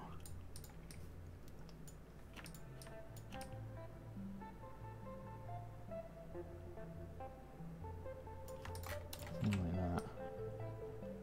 A little bit of the old mouse usage.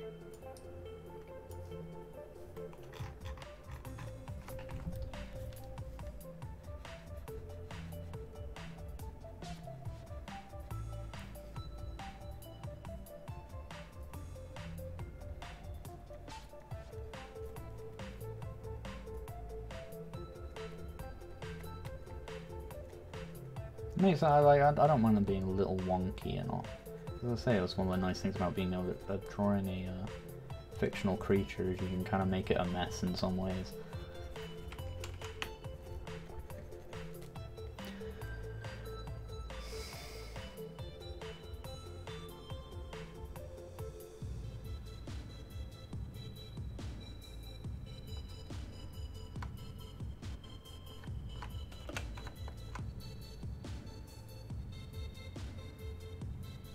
Yeah, the shapes on these.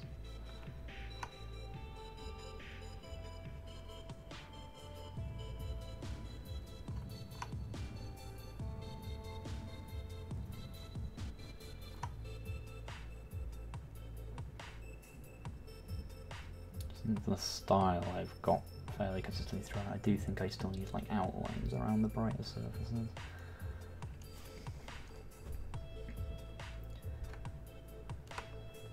Seems to be part of this weird styling path developing.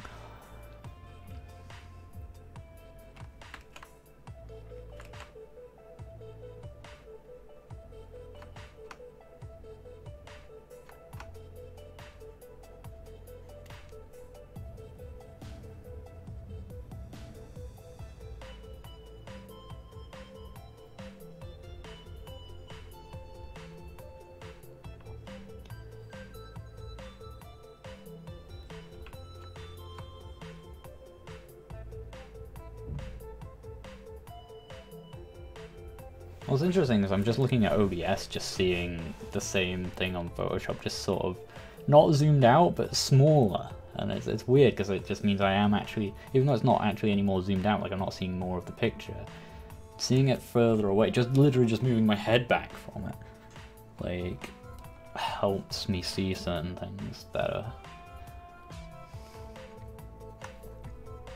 Even though I need to see closer when I'm actually drawing.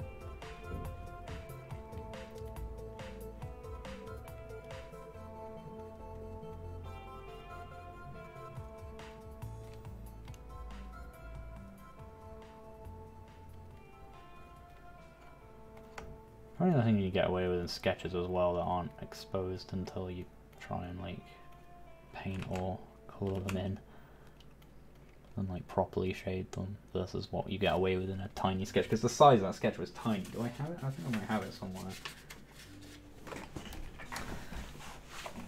Like the original sketch. I don't know where it is.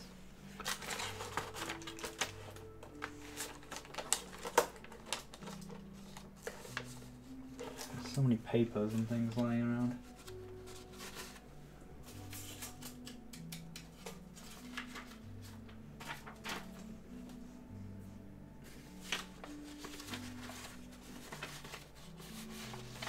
Nah, it could be anywhere.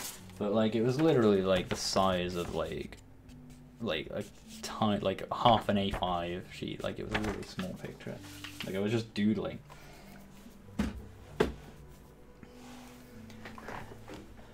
Because for some reason I just find that more comfortable to just draw things small. I don't know what it is. It's a bad habit. I think I should try and just draw bigger.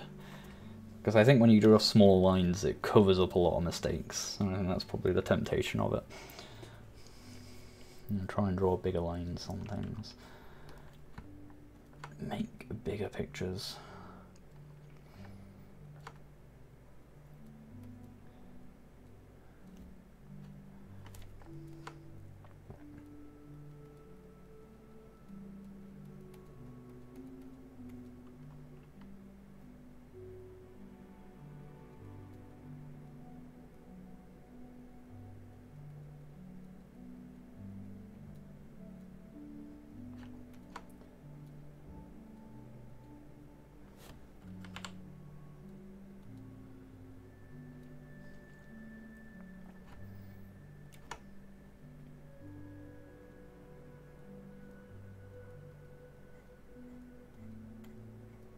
So you don't even have, as long as you don't care too much about how good your work is when you're doing this sort of thing, it can be the most relaxing thing in the universe. When you're really putting, when you're really putting in work to try and improve or something, and you're really cognizantly trying to improve at it, it can be really stressful because you're paying so much attention to whether or not you're getting better and how good a thing is, and so on. I think it can actually really hamper your progress. I think a lot of the time the way to get, at least early on in something, one of the best ways to get better is to do the thing and not worry about doing well. And like, which I know is kind of common advice to, like, you know, obviously you're going to suck when you start, kind of thing. But I think people don't really take it to heart properly.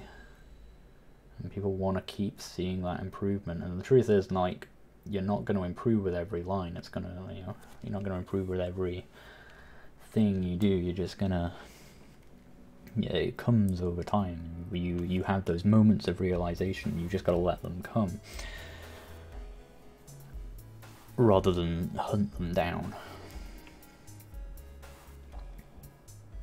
There's a time and a place for very conscious learning. I think that can be the step to actually getting a lot better at something.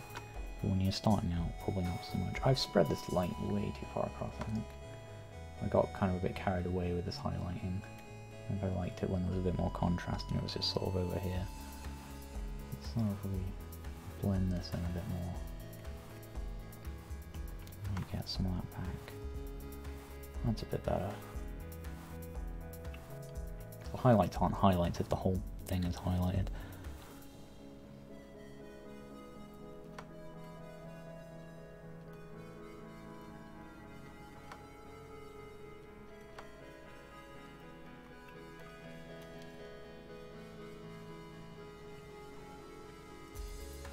No, I'm using Wacom tablet. I do often use mouse for this kind of thing though. It's very rare I bust out this tablet for anything.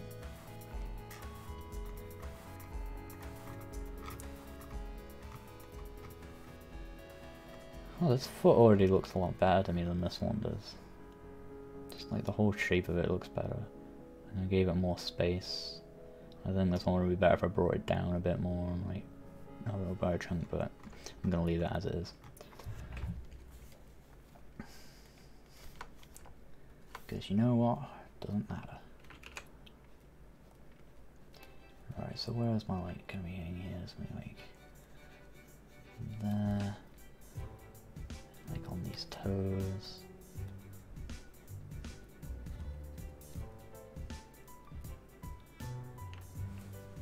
Thanks, LiveStream Studios.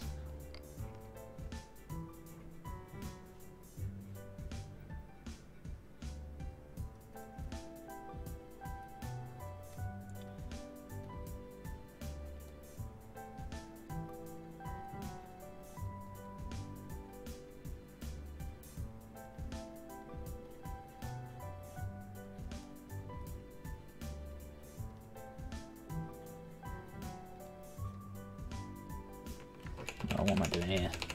Going mad. I'm going mad, I tell you.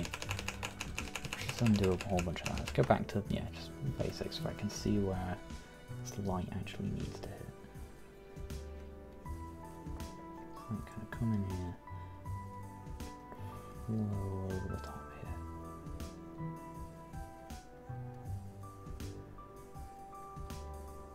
There should be kind of a shadow in this kind of valley here.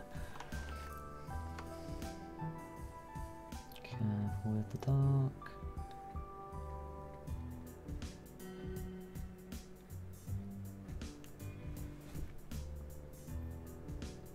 Probably shouldn't take colours from here actually.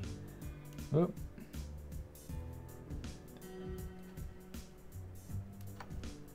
What's the shadow? It needs more of this, I think.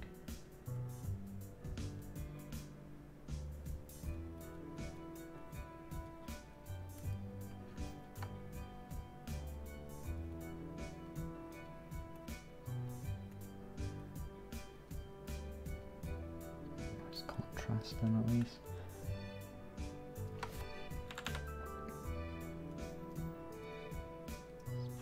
Connect these up as well.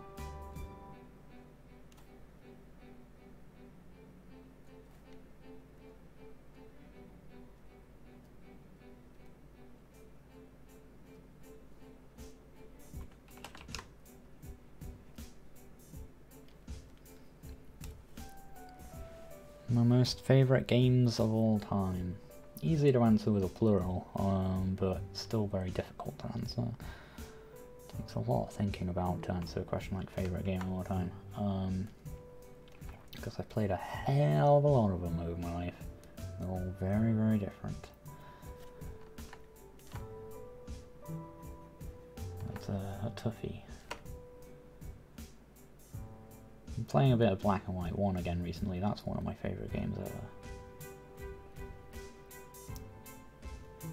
Like, of all games, you know, you have those games as a developer, I think, especially where you, like, you play it and you think, man, I want this to be remade, or I want to make my own version of this kind of thing. Black and White 1 is like that game for me, like, times 100. It's no game I'd rather, like, remake, like, in my own image kind of thing. Like, my own, with my own kind of take on it. In Black and White 1, but it would be a very difficult project. I'd probably have to learn to do 3D things. And yeah, Game Maker would not really be the tool for that project at all.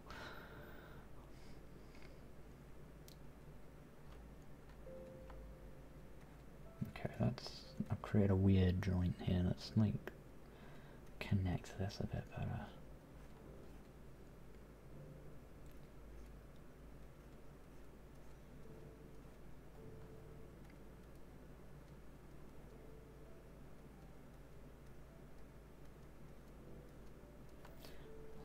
This sort of sloping joints here are actually pretty good.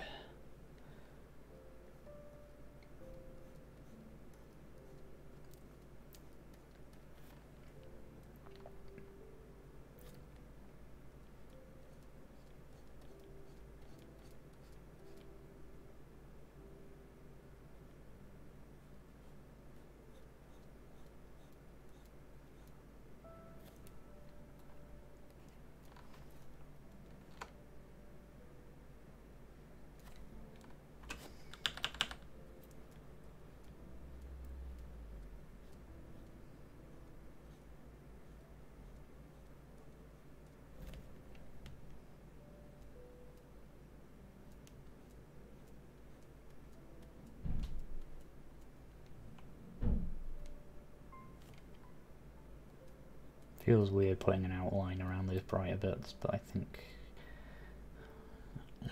I'm gonna just have to keep consistent, unless I want to redo a lot of other stuff I've done. Which means eventually I'm gonna have to do it around the shield as well, probably something, but I don't know, I might get away with it.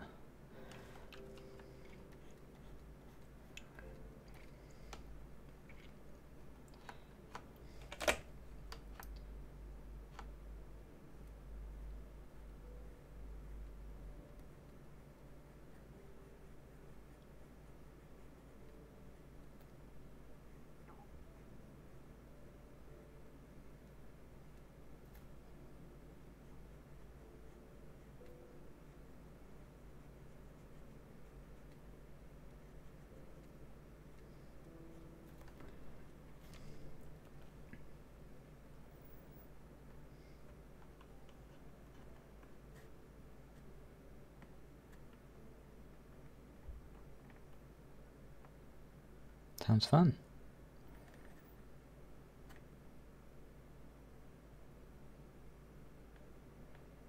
Economy-based multiplayer games. I really like that thing from the creators of Civ 4. What was it? Or from one of the lead guys who worked on Civ 4, and then it was different. I don't think it was Firaxis that actually did it. What's it called? One on Mars. I always forget the name of it.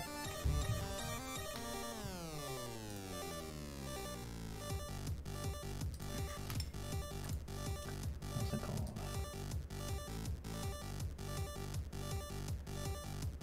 Off-World Trading Company? I think that's what it's called.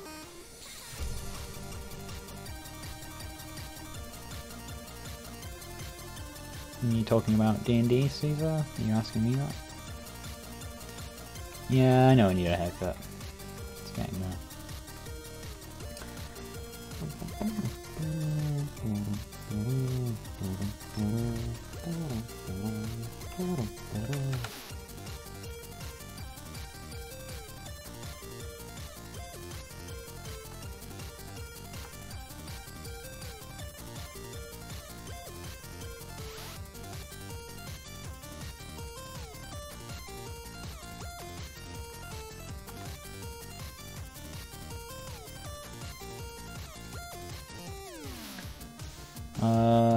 I kind of like all of them.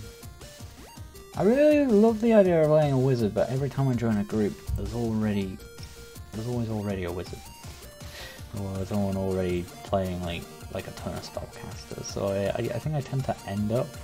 I played a lot of rogues. I think I always just found the idea of them cool, but I'm getting a bit sick of them now just because I played them so often. I like everything.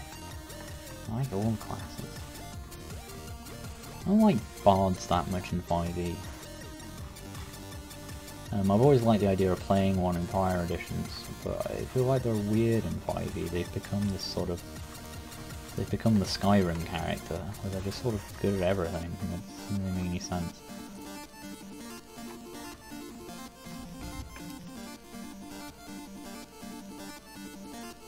I mean, jack of all trades stuff is very hard to do in game systems, I think.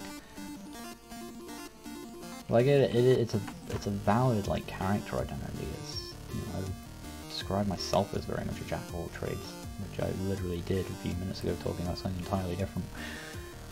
But it's very hard to make work in game systems. They're either just rubbish or they're just too good. I don't think that's what bards are meant to be, but then, you know, a bard is like a bard. They sing songs and stuff. Which makes them feel they've always had a weird place in the role-playing universe.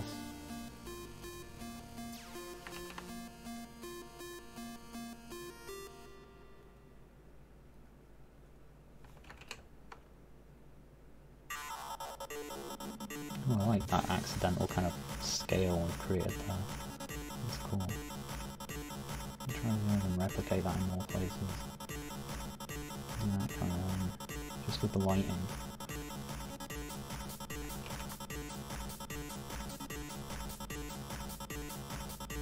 Just gonna go too nuts.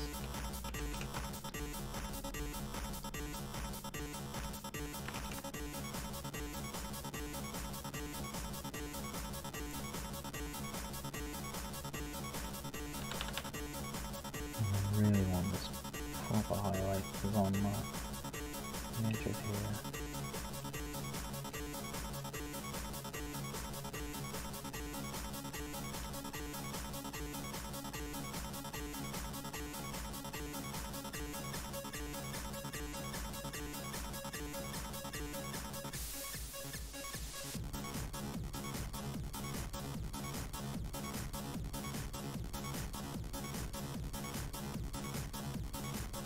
Almost kind of like a rim lighting, but not quite.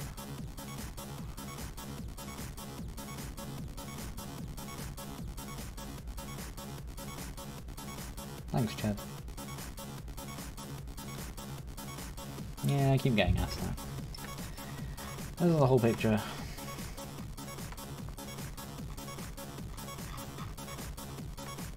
I'm very uncertain about how I feel about these scales. I might approach that with a different rendering style, maybe make it a bit more like what the sketch looked like up here.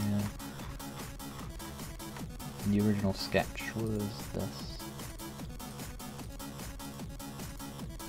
So it's come a long way. A few things have changed here or there. I think this was originally going to be metal. I decided it was going to be wood.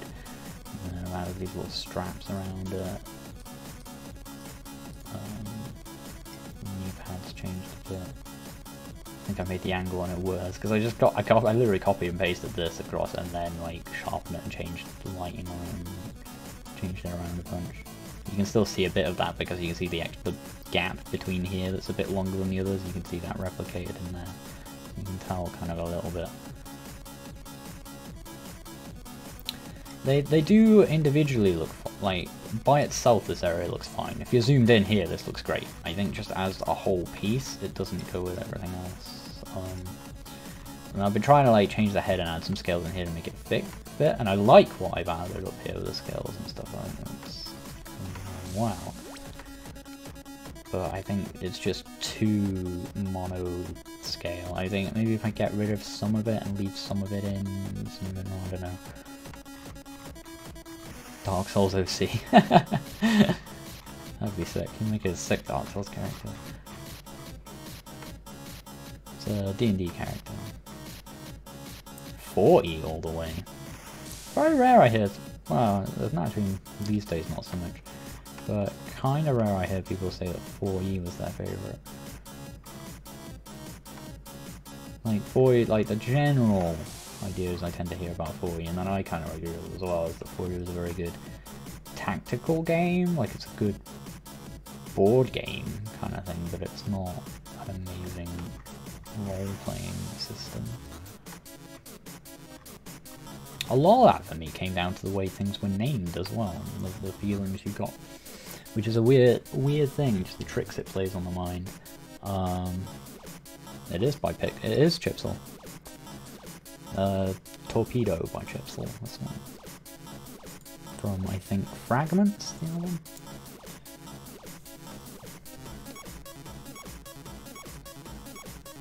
Yeah. What was I saying? Oh yeah, 40. So I don't know, like, you'd get... So there's a problem, well, a problem, quote unquote, with Warlocks in 5th edition, where they have this ability called Eldritch Blast, and it's really good, and it's like best cantrip ever, and a lot of characters, like, it's very easy to make a Warlock just kind of centered around it, and it can lead to a lot of players just, you know, every round of combat, I cast Eldritch Blast, and they come to recognize themselves like, yes, what I'm doing this turn, I cast Eldritch Blast, and like, I was wondering like what the best way is to improve that problem for a long time, and I saw someone point out, well, it's just the same as, you know, playing a fighter, right? And they're doing like, I attack every round, or, you know, or a ranger's just like, I shoot every round, you know. Loads of characters have things that they just repeatedly do. What's the big deal with Eldritch Blast? And that it hit me when I thought about that for a bit. But I think it's just because it's called Eldritch Blast that the problem comes from. That's where the problem comes from. Because, to go back to 4E for a second, like, a lot of the time in that game you have your attack action and you have an action that's just strictly better than it that you can use for... I can't remember how all the combat works and stuff now. But like, if you had Paladin, you had like Divine Strike or something like that. And every turn it was just like, I Divine Strike, I Divine Strike, and I Divine Strike. And that... it becomes a button you press. It's like playing World of Warcraft, where you press the button to do your Divine Blast, or, you know, Shadow Bolt, or Fireball, or whatever. Right? And just those names, because they're already colourful and descriptive and stuff, they feel like they feel like a defined thing, like almost having a trademark like logo at the end of it, you know? And I think that encourages people to not describe them further and stuff. Whereas when you're a fighter and you just, you know, I attack, that's just generally considered to be sort of poor role playing, where you could just say like, you know, I swing my sword for its neck or whatever, you know, or just, you know, at a very basic level, you know, you can try and be more descriptive about your attacks. People don't do that with Eldritch Blast, and people don't do that in 4E with any of their abilities either. And I honestly think that's just down to how they're named.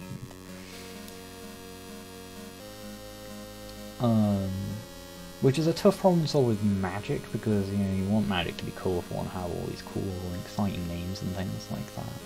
But I think if you leave as many blanks as possible and maybe not name the attacks as stuff, but name the processes that lead to the attacks, maybe you create an environment where people are more inclined to roleplay those things better, and then the problems with them go away. Because it doesn't matter if you do Eldritch Blast every round, if you make it interesting. You find ways to tell the story of your Eldritch Blasts in interesting ways, and how you're conjuring that magic, and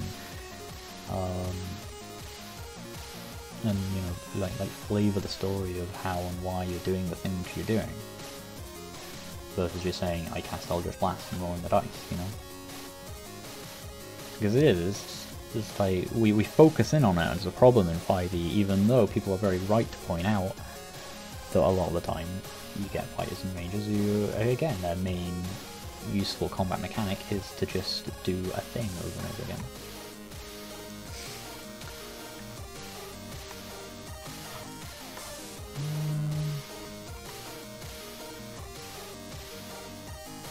I like this foot a lot more than I like this one.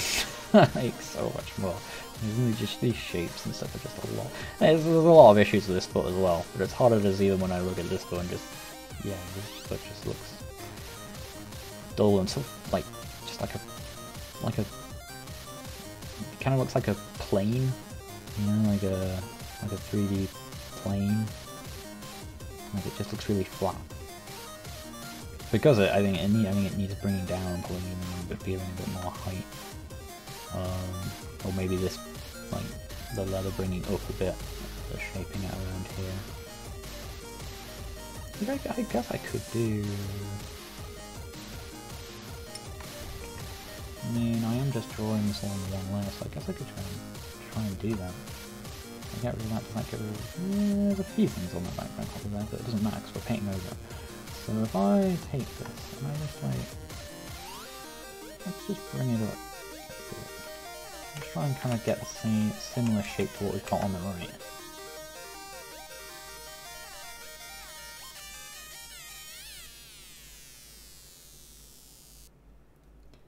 Just want some space to give it some depth.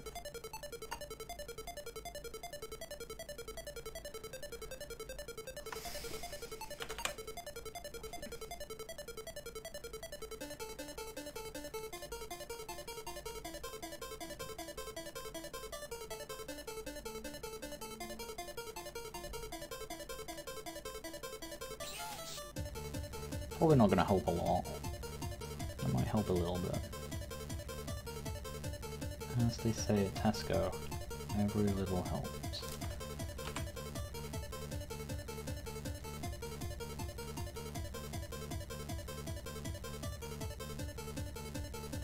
Oh, that's in the leather layer.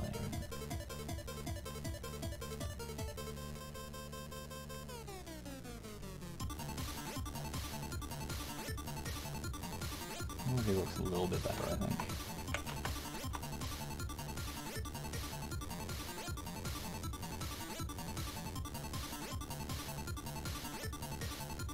Yeah, I think the claws maybe do need actually growing up a bit more, like they could just, like they're coming towards the camera, if you will, a bit more. It's hard to tell. I don't want to spend too long on this, because I could edit it forever, because I just don't have the skills to make it look amazing, you know. So like I'd rather just sort of finish and move on as quickly as I can and keep getting better. But where I can fix little things like this, it's worth putting in the effort, I think. Nope, I'm still painting on the leather layer.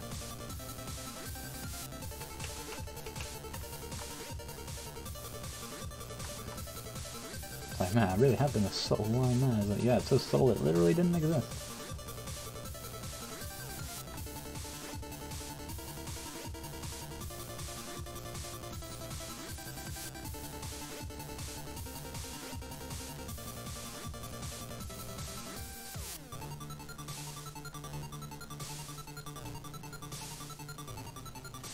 Oops.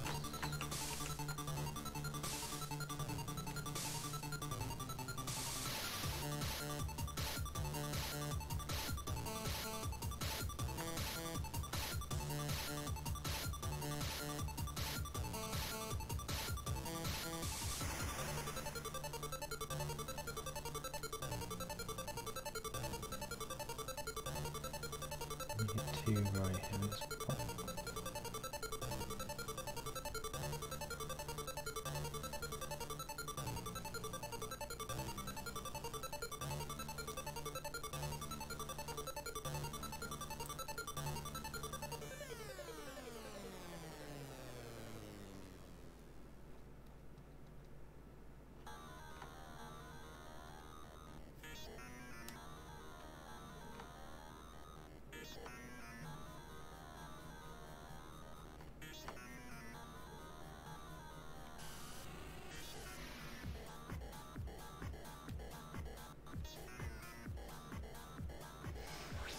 How often do you reckon? Can you zoom out so we can see the whole piece? Is going to get asked like every 5 minutes. Alright, so let me turn on the other colour so you can see.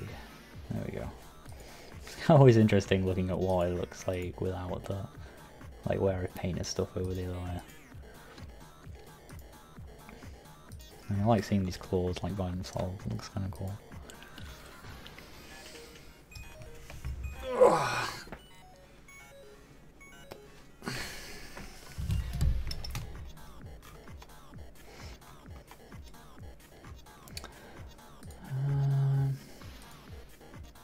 Any chance to check Twitter?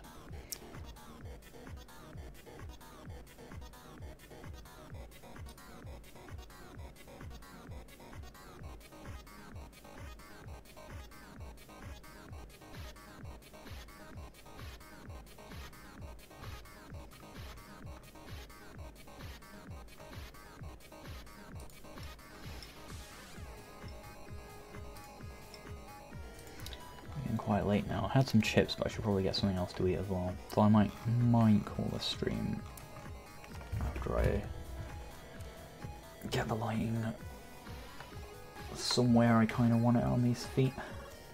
Oh, wrong there.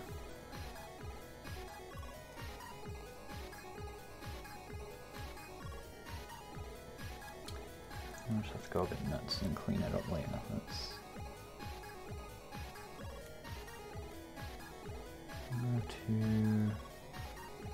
Let's not stretch the highlights much further than that. Oops. He says. Let's just clean up.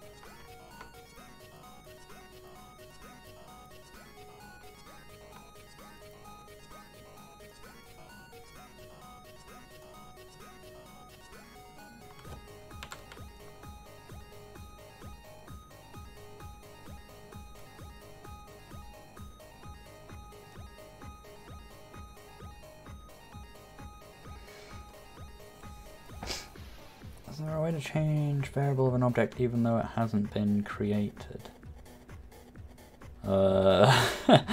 You can. I mean, if you're talking about an instance that you've placed in the room or whatever, if you change the variables, instance variables on that in GMS2, can't do that in 1.x unfortunately.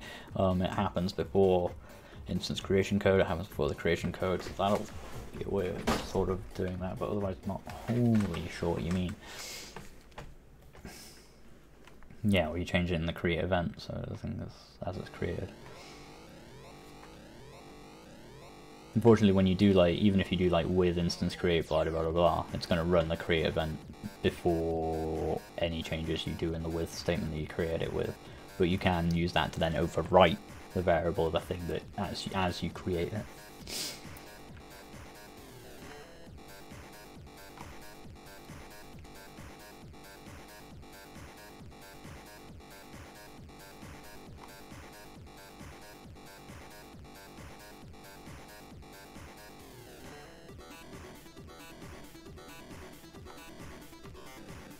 don't know what happens if I just gotta give this kind of a texture like that, a bit more like how I did the leather.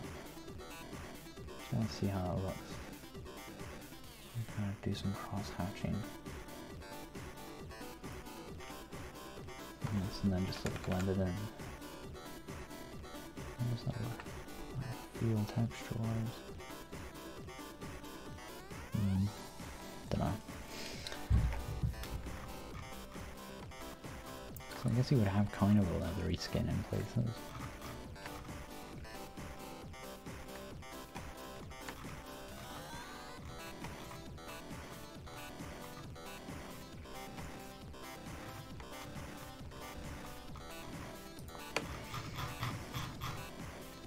Yeah, I might look at these claws a bit more shape-wise. These ones I think are alright though. Do I want to start like doing these? I might do like a very basic strip. Just to get an idea of where the light is going to be on them.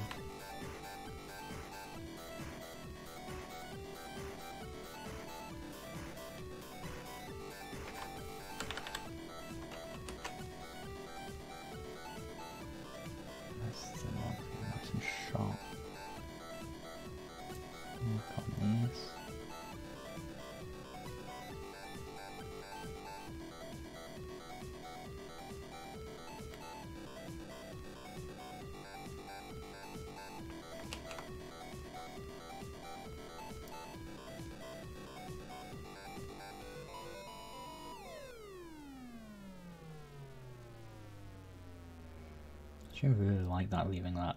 It doesn't really fit the rest of the lighting, I don't think, but like leaving like a ton of space down here and just more colour. It's actually pretty cool.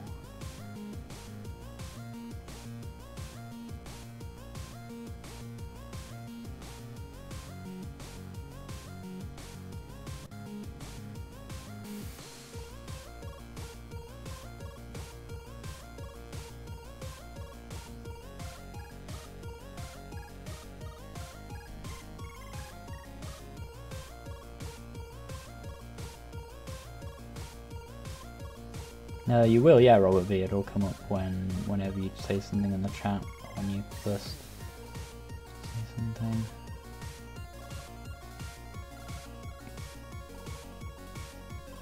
Do I play any other tabletop RPGs? I played a couple of little things. My favourite one at the moment is 5e, just because it's, you know, it's I found a group with which it has stood the test of time, and we've actually been able to play through entire campaigns, which is a very big rarity in the RPG world, it seems. But I played lots of different things, like Dark Heresy and the Warhammer ones, tiny bit of Rogue Trader, which I liked but found, and it might have just been the way the team I was running it with, to be very lore intensive and quite hard to stay to grips with. I love Paranoia. I love the idea of it. It's actually quite hard to run a really good fun game of it. It takes a lot of technique and skill on behalf of the group to create a good session of Paranoia, I think. But I love the D&D games. I love them a lot. Had quite a bit of fun with Shadowrun, or kind of a somewhat modified-ish, well, I don't know, mostly just Shadowrun, but with some of the more complex nonsense of it stripped out. What my friend ran. I have a friend who plays like a million RPG things, systems and stuff, and so he's been some good exposure to some of the other cool things that are out there. Any beginner program you can develop, suggest to you for developing a 2D game? Well, there's this thing called Game Maker I do a lot of videos on. Be hard not to recommend that. But it does cost money, so there is that issue. I doubt they ever will, and they can't for probably 1,000,001 different valid reasons, but I would love if 1.x became a freeware thing. I'm surprised. In a way, I'm surprised it never happened with 8.1 or something like that, but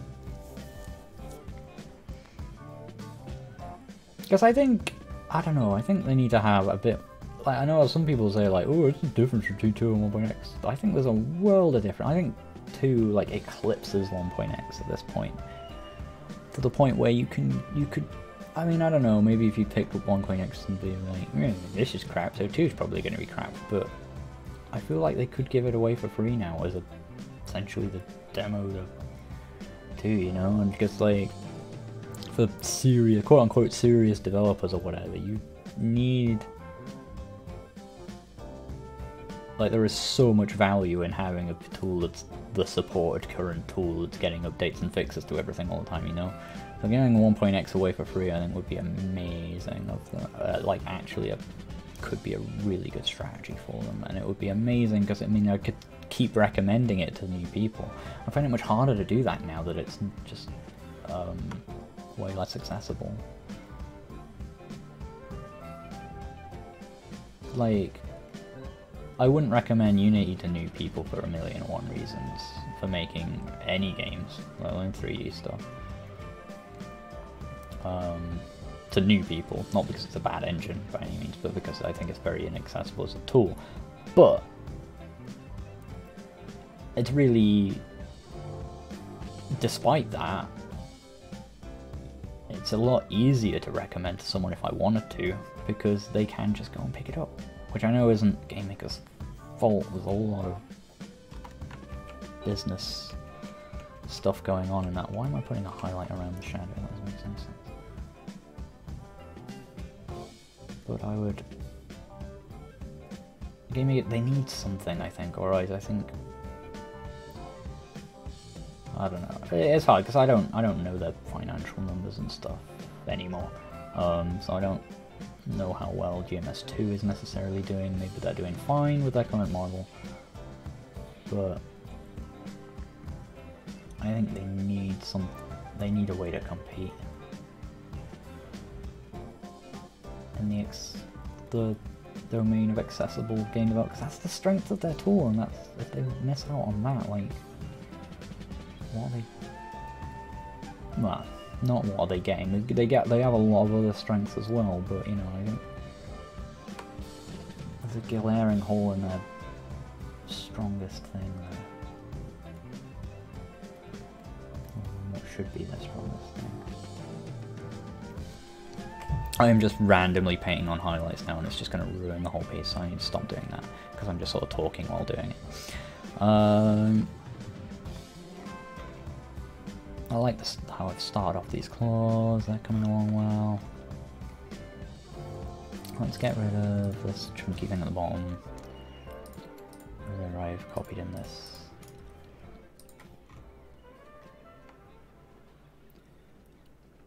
Take a fresh screenshot-o.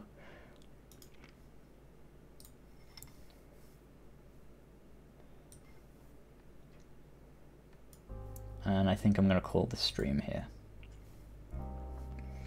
because I need to go get some food, and then I'm just going to chill out for the rest of the evening, maybe play some No Man's Sky, I don't know, who knows.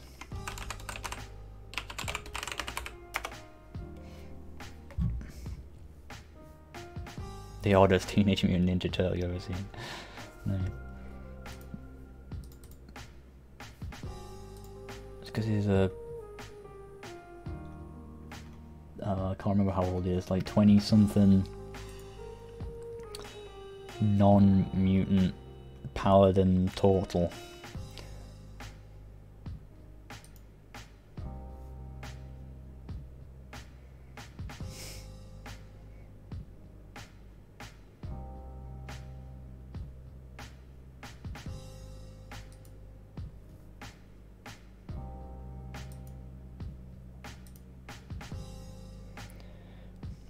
I use GIF cam, use it for pretty much everything.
Alright, I think I'm gonna leave it here. Let's start the piano if I can make it, if I can clear up all the stuff on it. The problem with my piano, like, I turn it into a shelf sometimes, and then when I turn it into a shelf I can't use it until I clear off the shelf, which stops me using it, and stops me practicing it. It's a pain. But, okay, that's mostly alright.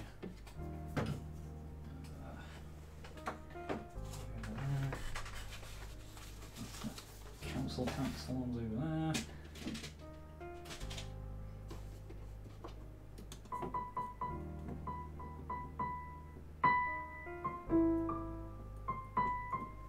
Cool. Can I aim this camera a bit?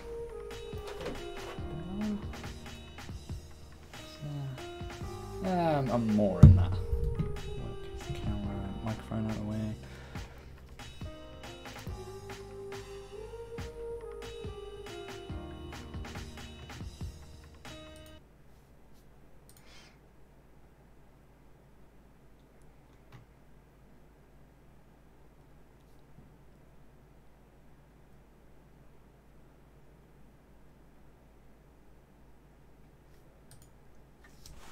Alright.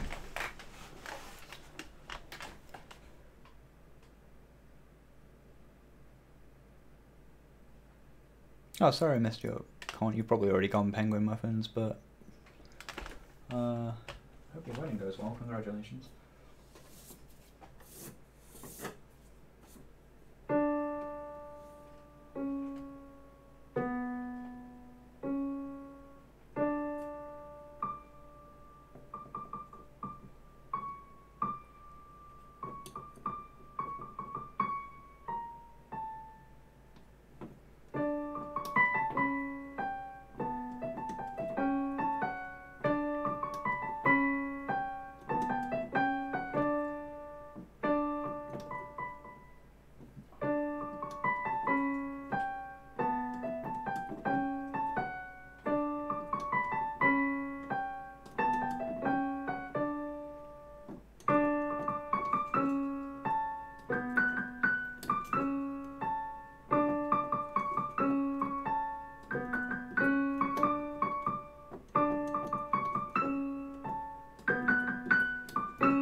That's right.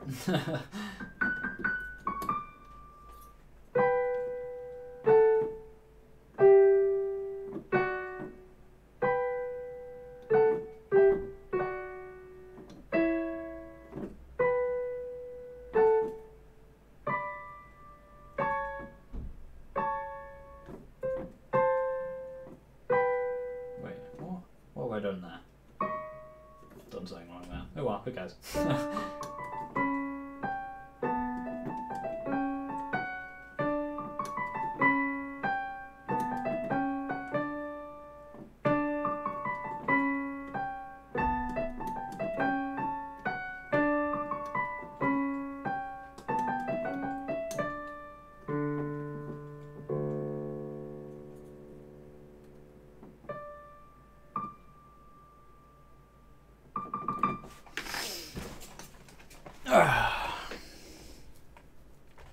Thanks for watching, guys. I will catch you whenever a new video, probably next Friday at some point, or I don't know. Who knows? Thanks for watching. See you when I see you.